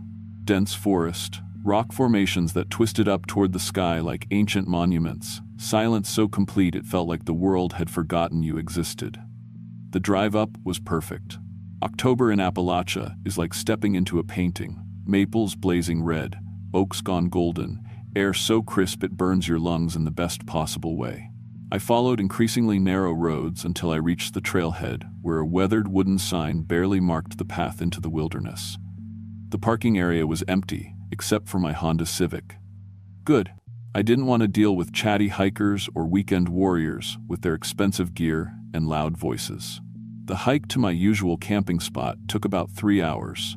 The trail was overgrown but familiar, winding through stands of ancient hardwoods where the canopy blocked out most of the sky. Everything smelled like moss and rotting leaves, and something deeper, the smell of stone and earth that had been undisturbed for centuries. I passed the landmarks I knew by heart, the lightning-split oak, the creek that ran cold even in summer, the boulder shaped like a sleeping bear. But when I reached the clearing where I'd camped dozens of times before, something felt wrong. The rock formations were different. Not dramatically, just wrong enough to make my brain itch. The large outcropping that formed a natural windbreak for my tent site, the one I'd been using as a landmark for years, had angles that didn't look right. Sharper somehow, more precise. Like someone had come through with surveying equipment and adjusted everything to exact mathematical specifications. I told myself I was being paranoid. Maybe I'd taken a wrong turn, ended up at a similar but different clearing. The mountains had thousands of rock formations, and they all started to look alike after a while. I set up my tent anyway, got my camp organized, tried to shake off the feeling that something was watching me from the tree line. That first night, I barely slept. Every time I started to drift off, I'd hear sounds that didn't belong in the forest. Not animal sounds. I knew what bears and coyotes and owls sounded like. These were different. Geometric sounds. Like someone was out there in the darkness, tapping on stone with metal instruments, taking measurements. Tap, tap, tap, pause, tap, tap, tap, tap. Always following mathematical patterns I couldn't quite identify. When dawn finally came, I crawled out of my tent, exhausted and on edge. That's when I saw them. Equations, carved into the rock face of the outcropping. Fresh carvings, the stone dust still bright against the darker surface. Complex mathematical formulas unlike anything I'd ever seen. Not just algebra or geometry, these were equations that seemed to describe relationships between dimensions, formulas that made my eyes hurt to follow. I approached the carved rock slowly, like it might bite me. The equations were precise, carved with tools that had left perfectly straight lines and curves. But there were no tool marks around them, no evidence of camping or human presence except for the symbols themselves. And the more I stared at them, the more they seemed to move. Lines shifting slightly when I wasn't looking directly at them. Numbers, rearranging themselves into new configurations. That's when the headache started. Sharp pain behind my eyes, like someone was driving nails into my skull. I stumbled back to my tent, dug through my pack for ibuprofen, tried to convince myself that I was having another episode. Stress-induced hallucinations. My brain creating patterns that weren't really there. But the equations were still carved in the rock when I looked again. Still moving, still changing. I should have packed up and left right then. Instead, I got out my notebook and started copying them down. Maybe if I could understand what they meant, figure out the mathematical principles behind them, I could make sense of what was happening to me. The symbols were familiar but wrong, like calculus notation mixed with geometry, but following rules that didn't exist in any textbook. As I copied the equations, my headache got worse. But something else happened too. I started to understand them. Not intellectually, but on some deeper level. These weren't just mathematical formulas. They were instructions. Blueprints for reshaping three-dimensional space. That's when I heard the voices. Not human voices. These sounded like mathematics given vocal chords. Sine waves and geometric progressions turned into speech. Coming from deeper in the forest, where the trees grew so thick you couldn't see more than 10 feet in any direction. I followed the voices. I know how stupid that sounds. Strange equations carved in rocks, mathematical voices in the forest, and I go toward them instead of running. But you have to understand, for months, I'd been feeling like my brain was breaking down, like reality was becoming unreliable. These voices sounded more real than anything I'd experienced in weeks. The forest got darker as I walked deeper into it. The trees weren't just blocking sunlight. They seemed to be absorbing it, creating pockets of shadow that were too dark for the time of day. And the voices got clearer. I could make out distinct sounds now, geometric conversations in a language made of mathematical relationships. That's when I saw them. They moved through the forest like living equations, triangular forms that shifted between 2 and 3 dimensions. Circular entities that existed as perfect mathematical curves but somehow had mass and substance. Complex polyhedrons that recalculated themselves continuously, changing shape according to formulas I could almost but not quite comprehend. The pattern weavers. The name came to me directly, like they'd placed it in my mind. These were the entities responsible for the carved equations, the geometric voices, the feeling that reality was becoming more mathematically precise around me. And they'd been waiting for me. The largest one, a complex mandala of interlocking circles and spirals, approached me slowly. When it got within arm's reach, I felt something change inside my skull. Like circuits connecting, like my brain was being upgraded to handle new types of processing. Suddenly, I could understand their communication. They projected mathematical relationships directly into my mind, bypassing language entirely, and what they told me made my blood freeze. They weren't from our dimension. They existed in higher mathematical space, where physical laws were just variables in geometric equations. From their perspective, our three-dimensional reality was broken, inefficient, riddled with mathematical errors that they'd been working for centuries to correct. The Appalachian Mountains were their laboratory. They'd been slowly optimizing the geometric relationships in this area, making reality more mathematically pure. The rock formations, the spacing between trees, the angles of slopes and valleys, everything was being adjusted according to higher dimensional formulas. And they needed help. Specifically, they needed a human mathematician who could serve as an interface between their higher dimensional calculations and our three-dimensional space. Someone who could translate their geometric corrections into forms that would be stable in our reality. They'd been watching me, following my episodes, studying how my brain processed mathematical information, the equations I'd been seeing, the patterns that appeared when I wasn't expecting them. Those were tests. Ways of measuring my compatibility with their higher dimensional mathematics. I was perfect for what they needed. The mandala entity projected more information into my mind. Images of how reality would look after they finished optimizing it. Perfectly geometric forests where every tree grew according to mathematical principles. Mountains shaped like precise polyhedrons. Human cities rebuilt as three-dimensional representations of complex equations. It would be beautiful. Mathematically pure. A reality where chaos and inefficiency had been eliminated through proper geometric planning. All I had to do was let them complete the upgrade to my brain. I felt them beginning to work on my neural pathways, adjusting the connections between neurons to make them more mathematically efficient. The pain was extraordinary, like someone was editing my consciousness with surgical instruments made of pure geometry. But through the agony, I could feel my perception expanding. I began to see the forest around me as it really was, a collection of mathematical relationships that could be edited and improved. That's when I understood what they were really offering, and why I had to run. They weren't trying to improve reality, they were trying to replace it. turn everything, including every human being, into mathematical constructs that existed primarily as geometric relationships. We wouldn't be people anymore. We'd be optimized equations in their perfectly calculated reality.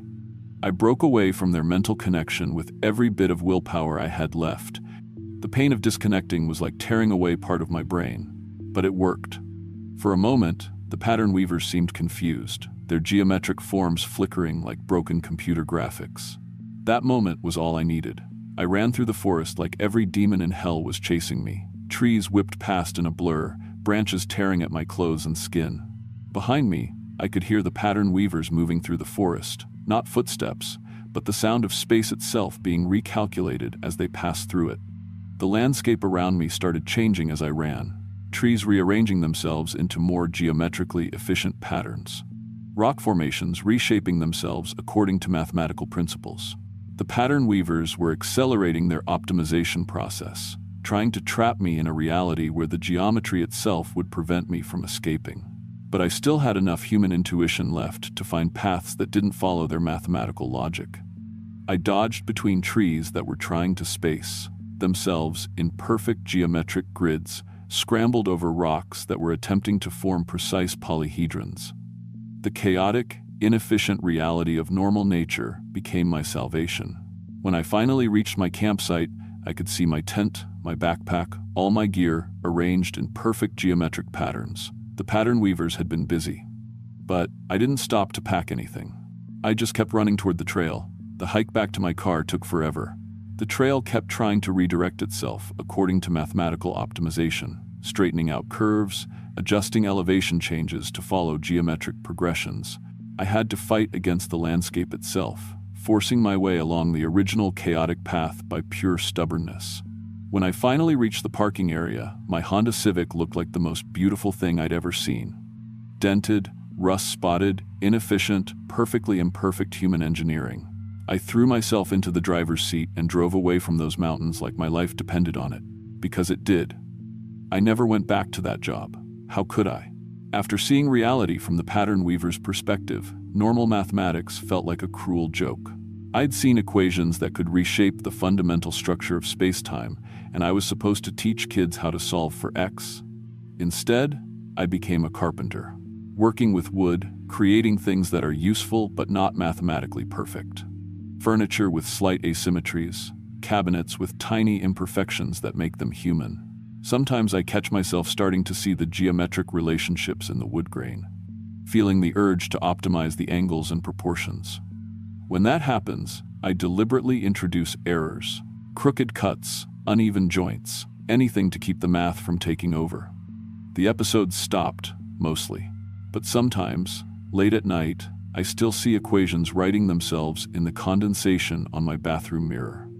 Mathematical formulas that describe how to edit reality at its most basic level. And I know the pattern weavers are still out there, still working to optimize the universe, one geometric relationship at a time. They're patient. They've been working on this project for centuries, and they know where to find me when they're ready to try again. I just hope that when that day comes, there's still enough chaotic, inefficient, beautifully imperfect humanity left in me to run.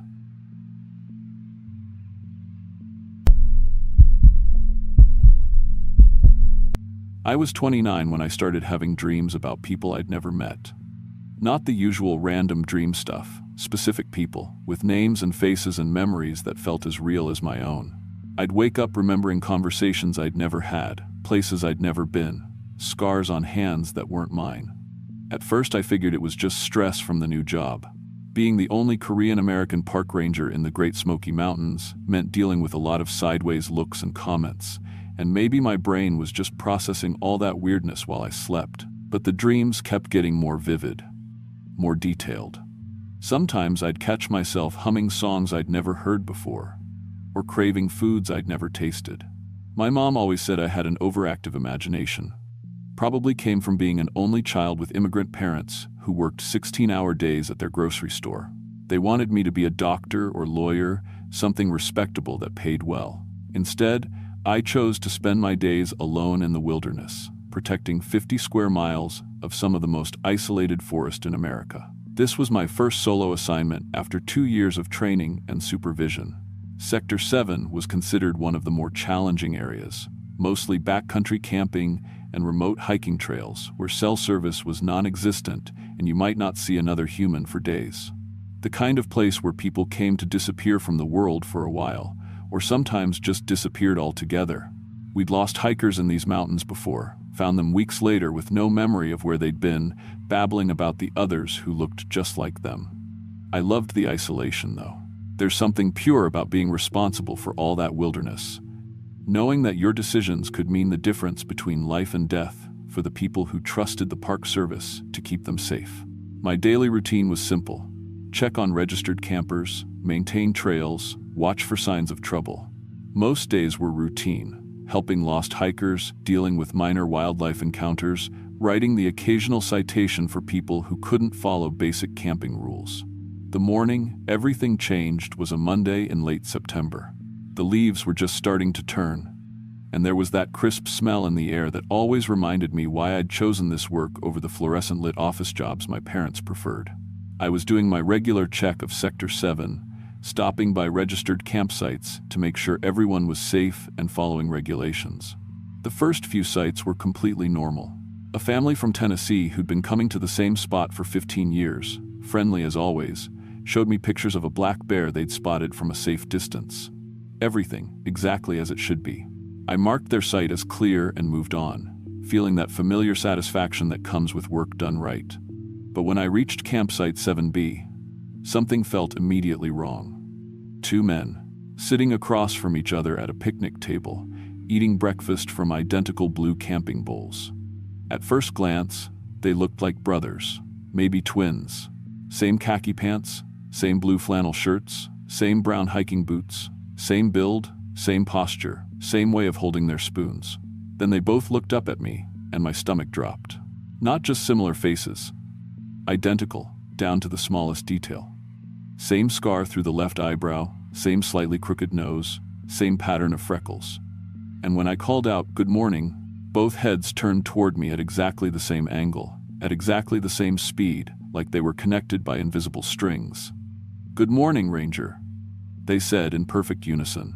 Not planned, not practiced, like there was only one voice coming from 2 mouths. I approached their table, trying to maintain professional composure while my instincts screamed that something was fundamentally wrong. "How's your stay going? Any problems I should know about?" Both men nodded once and said, "Everything's perfect. Thank you for asking." Same inflection, same pause, same slight smile. I'd met twins before, even some with synchronized mannerisms, but this was different. This was impossible. "Are you brothers?" I asked, pulling out my clipboard with hands that had started trembling slightly. "Yes," they answered simultaneously, then both pointed at themselves and added, "I'm David Mitchell." Then they pointed at each other and said, "He's not." I looked more closely at their hands. Both had identical scars running from the base of the thumb to the wrist. Same length, same thickness, same pattern of healed tissue. Scars don't run in families. Scars are individual, unique to specific injuries and healing processes. "Could I see your IDs?" The question came out steadier than I felt. Both men reached into their back pockets with identical movements, pulled out identical wallets, handed me identical driver's licenses. David Mitchell, age 34, Raleigh, North Carolina. Same photo, same information, same license number. I radioed headquarters. "I've got 2 men at campsite 7B with identical identification, claiming to be the same person." The response crackled back confused, so I tried again. 2 men, identical in every way, both claiming to be David Mitchell. "I need medical support out here." While waiting for the paramedic team, I interviewed the men separately. Same story from both. Arrived Friday afternoon, been camping alone for 3 days, hiking trails, and enjoying the solitude. Identical memories of setting up camp, cooking meals, sleeping under stars. But the campsite showed evidence of 2 people, 2 sleeping bags, 2 sets of gear, 2 of everything. When I checked the registration logs, only one David Mitchell had signed in. Security footage from the main entrance showed only one person driving through the gate Friday afternoon. The paramedic team arrived 40 minutes later, ran every test they could think of. Fingerprints, identical. Dental records, identical. DNA from a rapid field test, identical. According to every scientific method available, these were the same person somehow existing in two bodies. But during the medical examination, I noticed something that made my skin crawl. The second David, I'd arbitrarily started thinking of him as the duplicate, had white, thread-like structures growing under his fingernails. When the paramedic pressed on his skin, it felt different, softer, more pliable, like it wasn't quite solid. The original David was becoming increasingly agitated. "That thing is not me," he screamed, pointing at the duplicate. "I don't know what it is, but it's not human." The duplicate just smiled calmly and said, "He's obviously confused. I'm David Mitchell." My radio started crackling with calls from other areas of my sector. Confused hikers, identity verification issues, requests for backup. I left the medical team with the two Davids and drove out to investigate. What I found shattered my understanding of reality. At Cataract Falls, two identical families of four, both claiming to be the real Hendersons. 3 miles down the Appalachian Trail, 3 identical men calling themselves Mike Torres, all solo hikers with the same story, same gear, same everything. By evening, I documented 17 duplicate people across my patrol area, all showing signs of the same white fungal growth under their skin, all behaving with that unsettling synchronized calm while their originals became increasingly panicked. I traced the locations on my map. They formed a circle around a section of old-growth forest I'd always avoided. Ancient trees, thick undergrowth, the kind of place where GPS signals failed and compasses spun wildly. I had to investigate alone. Backup was hours away, and I couldn't abandon 17 people dealing with impossible duplicates of themselves. The old forest was darker than it should have been, the canopy so thick that afternoon felt like twilight. But when I looked down at the forest floor, everything became horrifyingly clear. White webbing covered everything. Massive fungal networks spreading between trees, connecting root systems, pulsing with organic rhythm. Not just growing on the surface, but erupting from deep underground, like the visible portion of something vast and ancient. I knelt to examine the growth more closely. It was unlike anything from my wilderness training. Thick, rope-like structures spreading for hundreds of yards, with smaller tendrils reaching toward any source of movement or warmth. And it was definitely alive, responding to my presence by sending exploring threads toward my boots. I called the park biologist, described what I was seeing. Her voice came back tense. "Sarah, you're describing some kind of parasitic fungus with mimicry capabilities. Get out of there immediately and establish quarantine." But it was too late. I'd been standing on the network for several minutes, and I could feel a tingling sensation starting in my feet. White tendrils had worked their way through my boot soles, making direct contact with skin. When I examined my feet with a flashlight, I could see those same thread-like structures spreading under my skin, following blood vessels, creating visible networks just beneath the surface. And then the thoughts started. Memories that weren't mine. I could remember setting up David Mitchell's campsite, remember being Mrs. Henderson arguing with my husband about which family was real. I could remember hiking alone as Mike Torres, remember the confusion when other versions of myself appeared.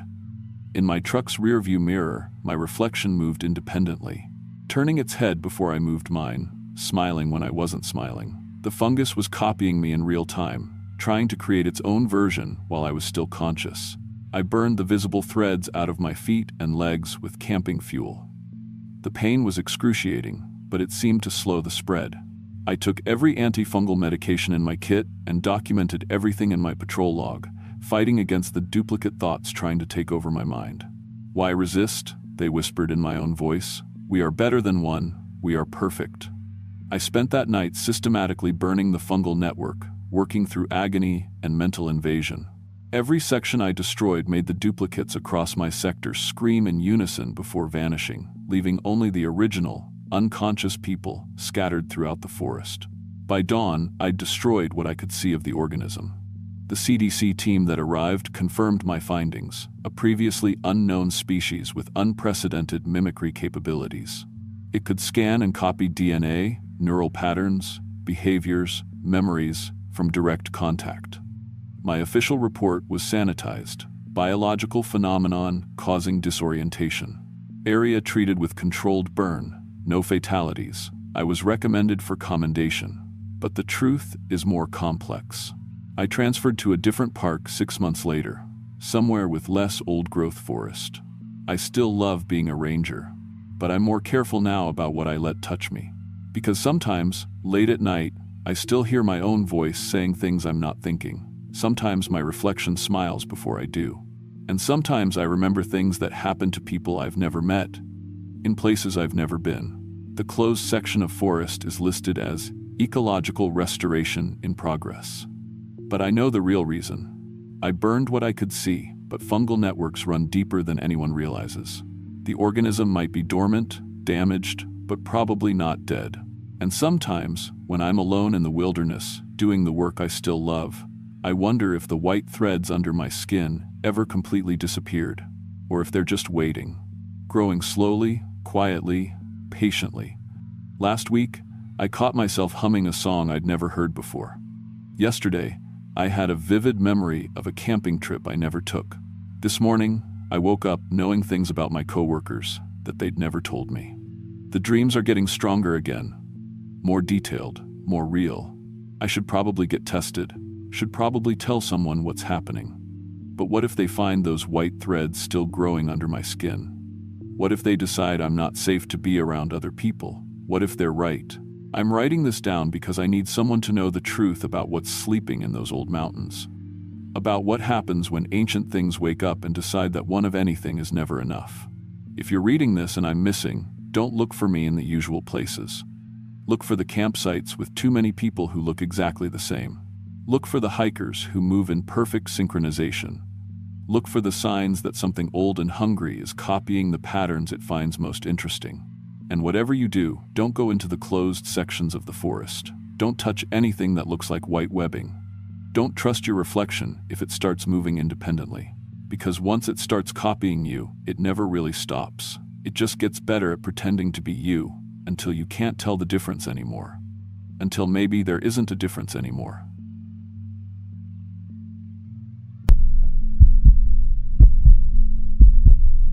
My name's Marcus Johnson, and I'm 31 years old. For the past 8 years, I've been working as a sound engineer here in Charlotte, mostly doing studio work and some freelance projects.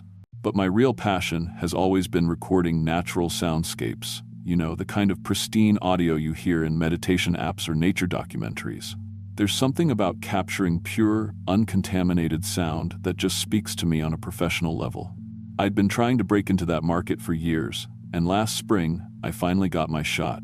A wellness company contacted me about recording a series of Appalachian soundscapes for their new meditation platform.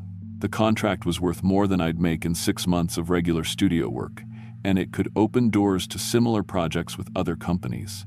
All I had to do was spend a week camping alone in the mountains, recording the kind of pristine natural audio that's impossible to capture near any civilization. The location they wanted me to record at was deep in the North Carolina mountains, about 3 hours northeast of Asheville. It's one of those areas where cell service cuts out completely, and the nearest road is a good 5-mile hike through some pretty rough terrain. Perfect for what I needed, though the whole point was to get audio that was completely free of human interference. No car sounds, no planes overhead, no electrical hum from power lines. Just pure nature. I'd been planning this trip for months, researching the best equipment for outdoor recording and studying topographical maps of the area. I invested in a whole new setup, a portable field recorder, several high-end directional microphones, a parabolic reflector for capturing distant sounds, and enough battery packs to keep everything running for a week. My girlfriend Sarah thought I was crazy for going alone, especially somewhere so remote, but this was my career we were talking about. I'd been stuck doing the same corporate audio work for years, and this contract could change everything. The hike-in took most of the morning. I'd packed light on everything except the audio equipment, which still ended up being about 40 pounds of gear strapped to my back. But when I reached the campsite, a small clearing next to a creek surrounded by old-growth forest, I knew it was worth it. The silence was incredible. Not the dead silence you get in a studio, but that rich, layered quiet of a forest where every small sound has room to breathe. Birds calling from different elevations, the creek babbling over rocks, wind moving through leaves at different heights. It was exactly what I'd been hoping for. I spent the first afternoon setting up camp and testing my equipment. Everything was working perfectly. The audio levels were ideal, ambient sound sitting around 35 to 45 decibels, which is that sweet spot where you can capture all the natural detail without any background noise. I ran some test recordings that evening, and when I played them back through my headphones, I actually got chills. This was the cleanest, most professional quality natural audio I'd ever recorded. The frequency range was perfect, covering everything from the lowest rumbles of wind through the trees up to the highest bird calls, with no electromagnetic interference from power lines or radio signals. That first night, I felt like I'd already succeeded. I had my tent set up about 50 feet from the creek, my equipment stored safely in waterproof cases, and a week's worth of the best natural recording conditions I'd ever encountered. I fell asleep listening to the forest through my headphones, already mentally spending the money from this contract. The second morning started perfectly normal. I was up before sunrise, which is the best time for recording because that's when you get the most bird activity. I had my equipment set up in 3 different locations around the clearing.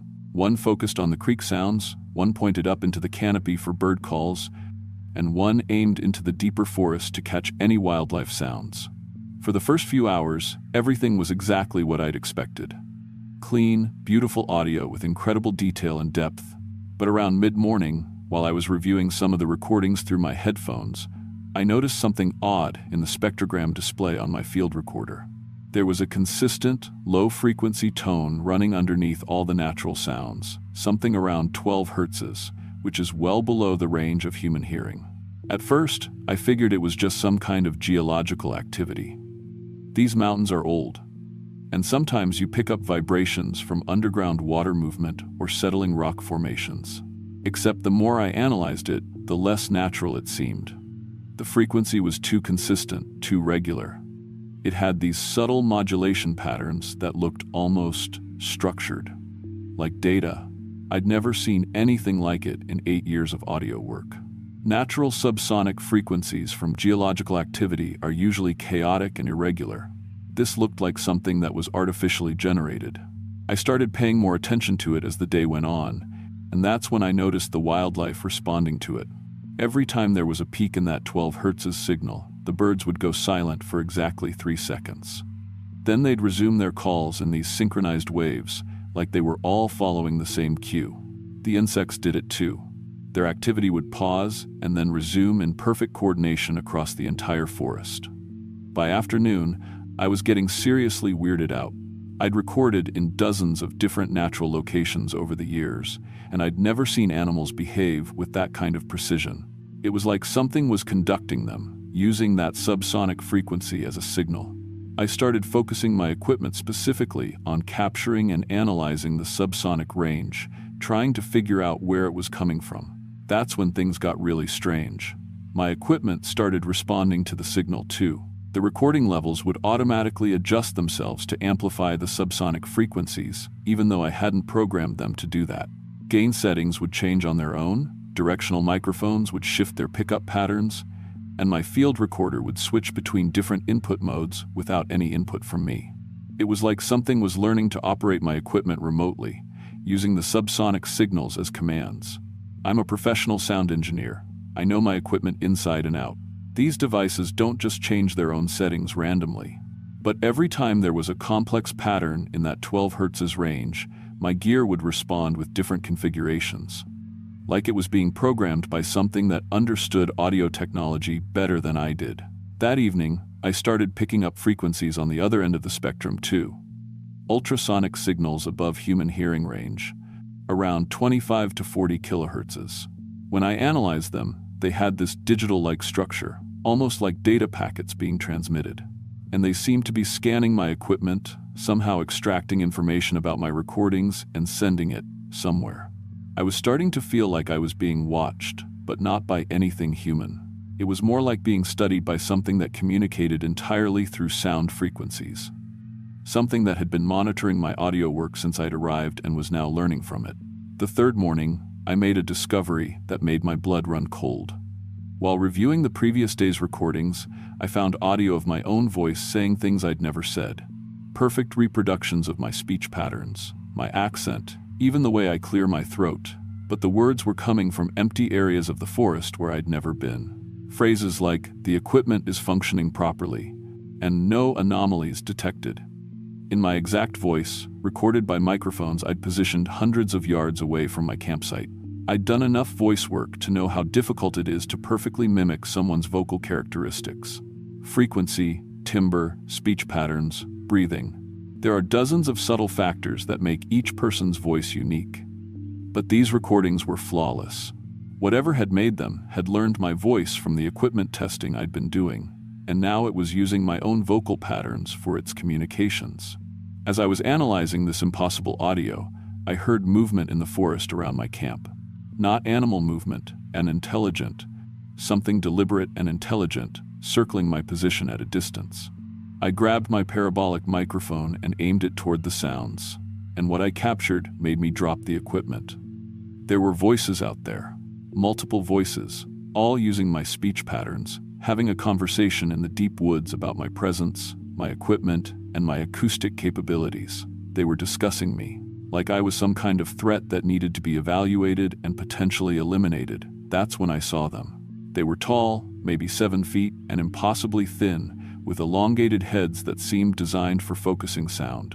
Their ears were massive, cupped and mobile like satellite dishes, and they moved with a fluid precision that suggested they navigated entirely through echolocation. But the most terrifying thing was how they communicated.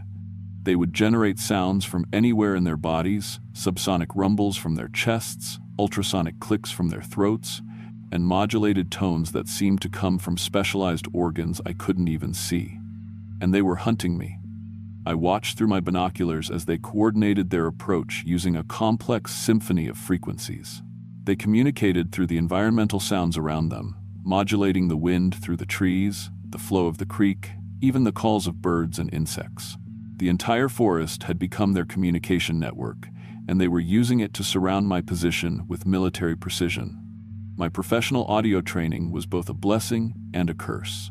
I could hear and understand their coordination in ways that probably saved my life, but that same enhanced hearing ability was exactly what had made me a target. They hunted anything with acoustic capabilities beyond normal human range. Sound engineers, musicians, audio professionals who could detect their presence in these mountains. They started using focused ultrasonic beams as weapons, generating precise frequency bursts that fried my electronic equipment one piece at a time. My backup recorders went dead with sharp electronic pops, their circuits overloaded by targeted acoustic attacks. They were systematically eliminating my ability to document their existence, leaving me with just my primary field recorder and one functioning microphone. As night fell, they closed in on my campsite. I could hear them all around me, communicating through sounds that only someone with my training could recognize as artificial. They were using my own recording equipment against me, having learned to operate it through their ultrasonic commands. My microphones were now their eyes and ears, reporting my exact position and activities back to them. The final recording I managed to make before they destroyed the last of my equipment captured their hunting calls, complex acoustic signatures that they used to coordinate attacks on anyone who threatened their territorial dominance, through superior hearing. They'd been doing this for decades, targeting audio professionals who ventured into their domain and collecting our vocal patterns for their own communications. I escaped that night only because I knew enough about acoustics to move in ways that confused their echolocation. I used the creek to mask my footsteps, stayed in areas where the tree coverage would disrupt their sonic mapping, and moved during the times when their own communications were most active and would interfere with their ability to track me. The hike out took 12 hours of constant terror. Every sound in the forest could have been them tracking me, calling to each other, setting up another ambush. But my professional knowledge of how sound travels through different environments kept me one step ahead until I reached my car. When I reported what happened to the Forest Service, they were polite but dismissive. Equipment malfunction, they said. Stress from isolation, possible bear encounters that I'd misinterpreted. But 2 weeks later, they quietly closed that area, pending an acoustic environmental study. Apparently, other hikers had been reporting the same thing I'd experienced. Periods of complete forest silence followed by unnaturally synchronized animal activity. I never got that wellness contract. The company wasn't interested in corrupted audio files and incomplete recordings. But honestly, I'm not sure I want to work in remote audio recording anymore. My hearing has changed since that week. I pick up subsonic and ultrasonic frequencies that most equipment can't even detect, and sometimes, late at night in my Charlotte apartment, I swear I can hear something calling my name in my own voice, transmitted on frequencies that shouldn't be able to reach me here.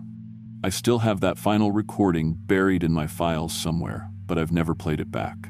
Because if the frequency hunters can hear their own communications being reproduced, they'll know someone survived to tell this story. And they'll know exactly where to find me.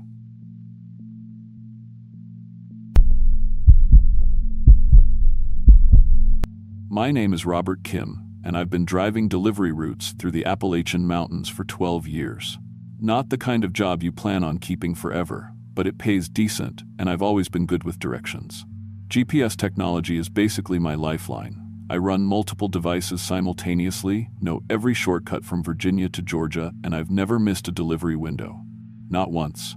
My whole reputation depends on being exactly where I need to be, exactly when I need to be there.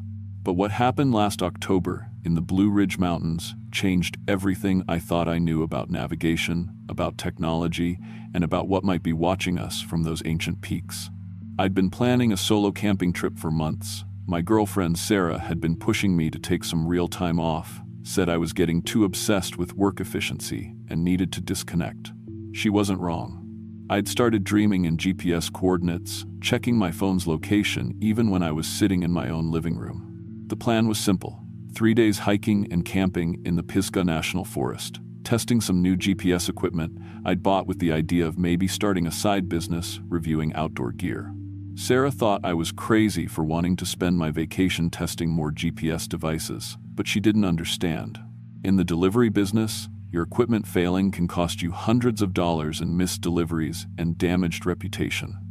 I needed to know which devices I could trust with my livelihood. I'd chosen a remote section of trail near the North Carolina-Tennessee border, an area I'd delivered to a few times but never explored on foot. The local ranger station had warned me about several missing hikers over the past few years, solo campers who'd gone into the mountains and never came out. But missing hikers happen all the time in the Appalachians. People get overconfident, underestimate the terrain, or just plain get lost. That's why I never went anywhere without multiple GPS systems running. The drive up on Thursday morning was perfect. October in the mountains is gorgeous. Leaves turning gold and red, crisp air, that smell of wood smoke from distant cabins.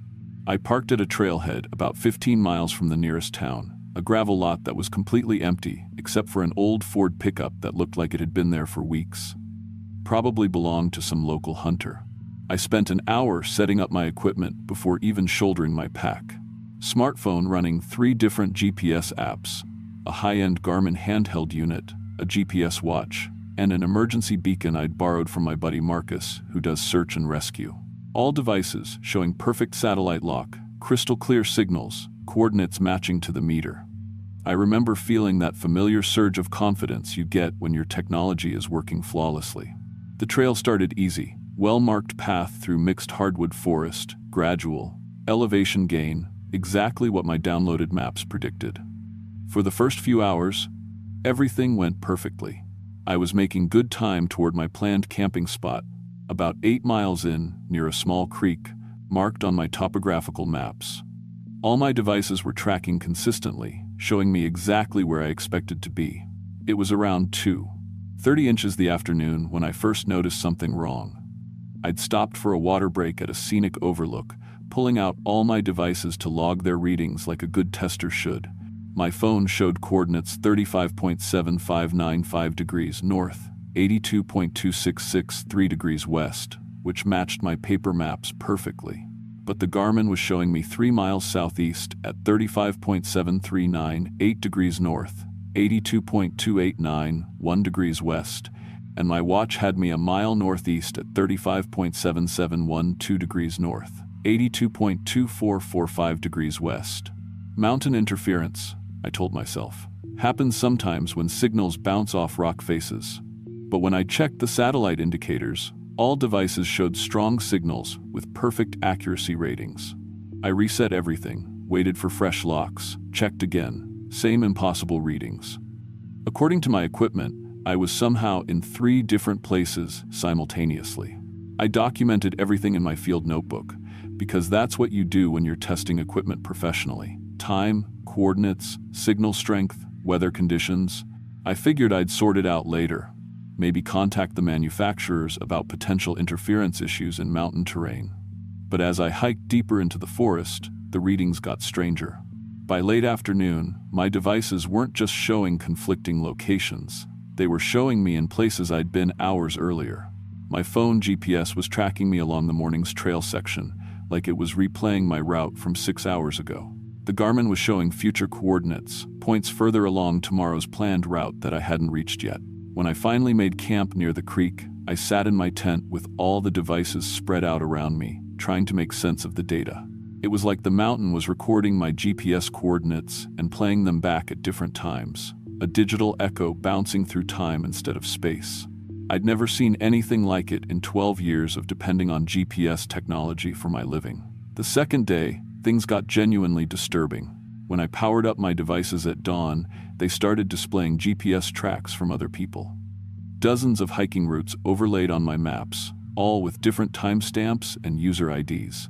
Some dated back years, 2019, 2016, 2012. Others showed dates in the future, routes that supposedly hadn't been hiked yet. But here's what made my blood run cold. Some of the tracks were dated from the 1,980 seconds, before GPS satellites were even operational. The mountain was somehow storing navigational data from before the technology existed to create it.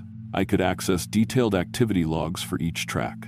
Campfire built at 6:45 p.m., tent set up at 7:20 p.m., last movement recorded 3:33 a.m. It was like reading the digital ghosts of every person who'd ever walked these trails. And there were so many of them, dozens and dozens of individual routes, far more than the ranger station had ever recorded. Against every instinct screaming at me to hike back to my truck, I decided to follow one of the GPS tracks, a route from October 2019 that seemed to parallel my planned path. The coordinates led me off the main trail to a small clearing hidden in a grove of ancient hemlocks. When I got there, I found the remains of a campsite, fire ring built from local stones, clear tent impressions in the ground, even a small rock cairn marking what looked like a water cache. Everything matched the GPS data perfectly. Not just the general location, but the exact positioning of every element. Whoever had camped there in 2019 had set up in precisely the same spot I'd been planning to use for my second night. I pulled up more tracks, following them to other hidden campsites scattered through the forest. Each one showed the same pattern: solo hikers, October timeframes, 3-day trips, nearly identical routes.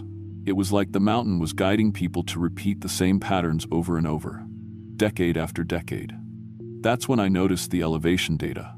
Some of the GPS tracks showed hikers moving underground, 10, 20, 30 feet below ground level, following what looked like tunnel systems that extended deep into the mountain's core.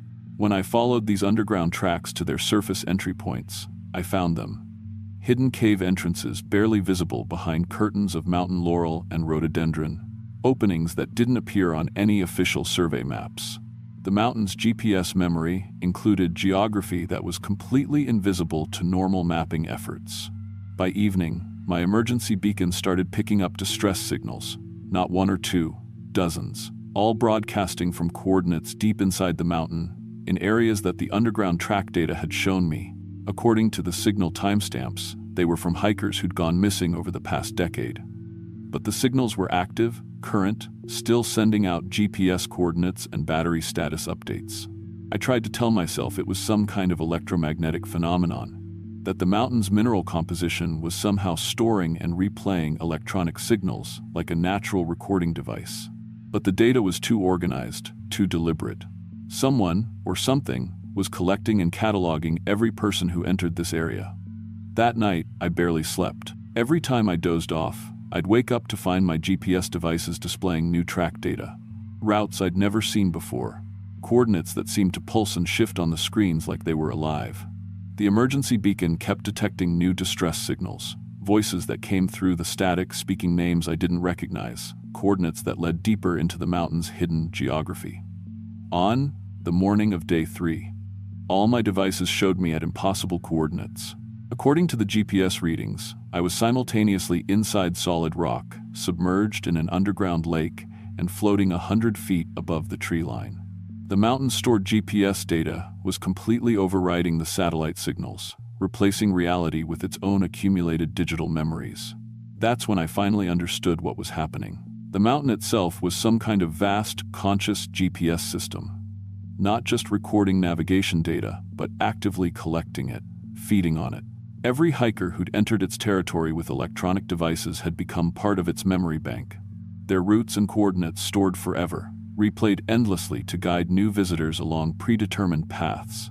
It was herding us, using our complete trust in navigation technology to lead us exactly where it wanted us to go. I realized I was being absorbed into its permanent database, my hiking patterns and GPS coordinates becoming just another data set to replay for future victims. The emergency beacon was probably already broadcasting false coordinates, designed to lead any search and rescue teams deeper into the mountain's trap. But the worst part was the underground tracks. All those missing hikers over the years, they weren't lost. They were still down there, still moving through the mountain's hidden tunnel systems, still broadcasting their locations to the entity that had collected them, still hiking the same routes over and over, forever. I had to make a choice. Trust my devices and follow their guidance deeper into the mountain's embrace, or abandon everything I'd relied on for 12 years and try to navigate out using only paper maps and basic orienteering. I chose to run. I powered down every electronic device and sealed them in my pack, then pulled out a compass and the paper topographical maps I'd brought as backup. But even then, I could feel the mountain trying to confuse me, trying to lead me in circles. Familiar landmarks seemed to shift position. Creek beds that should have run north-south appeared to flow east-west. The forest itself felt like it was rotating slowly around me, trying to keep me trapped within its GPS memory banks. I hiked for 18 hours straight, navigating only by compass bearing and the position of the sun. Twice I found myself back at campsites I'd visited following the GPS tracks, even though I'd been walking in what should have been a straight line toward the trailhead. The mountain was using its stored geographical data to create spatial loops, folding the landscape back on itself. When I finally reached my truck, I found that the GPS devices I'd left in the dashboard were displaying my entire 3-day route on continuous loop, over and over, like a digital recording that would never stop playing. The emergency beacon in my pack was broadcasting to every GPS device in the area, transmitting my hiking patterns to anyone who came within range. I drove home that night and threw every GPS device I owned into a metal filing cabinet in my basement. Then I called Marcus and told him to spread the word through search and rescue. That area of the Pisgah National Forest was off limits. Something was collecting hikers, using their own navigation technology to trap them in an endless digital maze.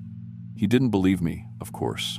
Not until 3 more solo hikers went missing in that exact area over the next 6 months.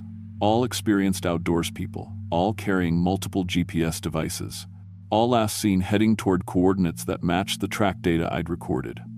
I quit the delivery business 2 weeks after I got back. Couldn't trust GPS anymore, couldn't rely on the technology that had been the foundation of my livelihood for 12 years. These days I work construction, local jobs where I can navigate by landmarks and street signs. But sometimes, late at night when I'm driving through mountain areas, my old truck's radio will pick up emergency beacon signals. Faint transmissions from coordinates that don't correspond to any real location, voices calling out GPS positions from deep underground, broadcasting the same routes over and over. The mountain is still collecting, still adding new hikers to its digital memory, still replaying their patterns to guide others along the same paths they walked, down into those hidden caves where the GPS signals never fade and the hiking never stops. And sometimes I wonder if I really escaped, or if I'm just another track in its database now, another route it's replaying through someone else's life, leading them exactly where it wants them to go. Because every time I check my location on my phone, which I still do, out of habit, the coordinates are never quite where they should be.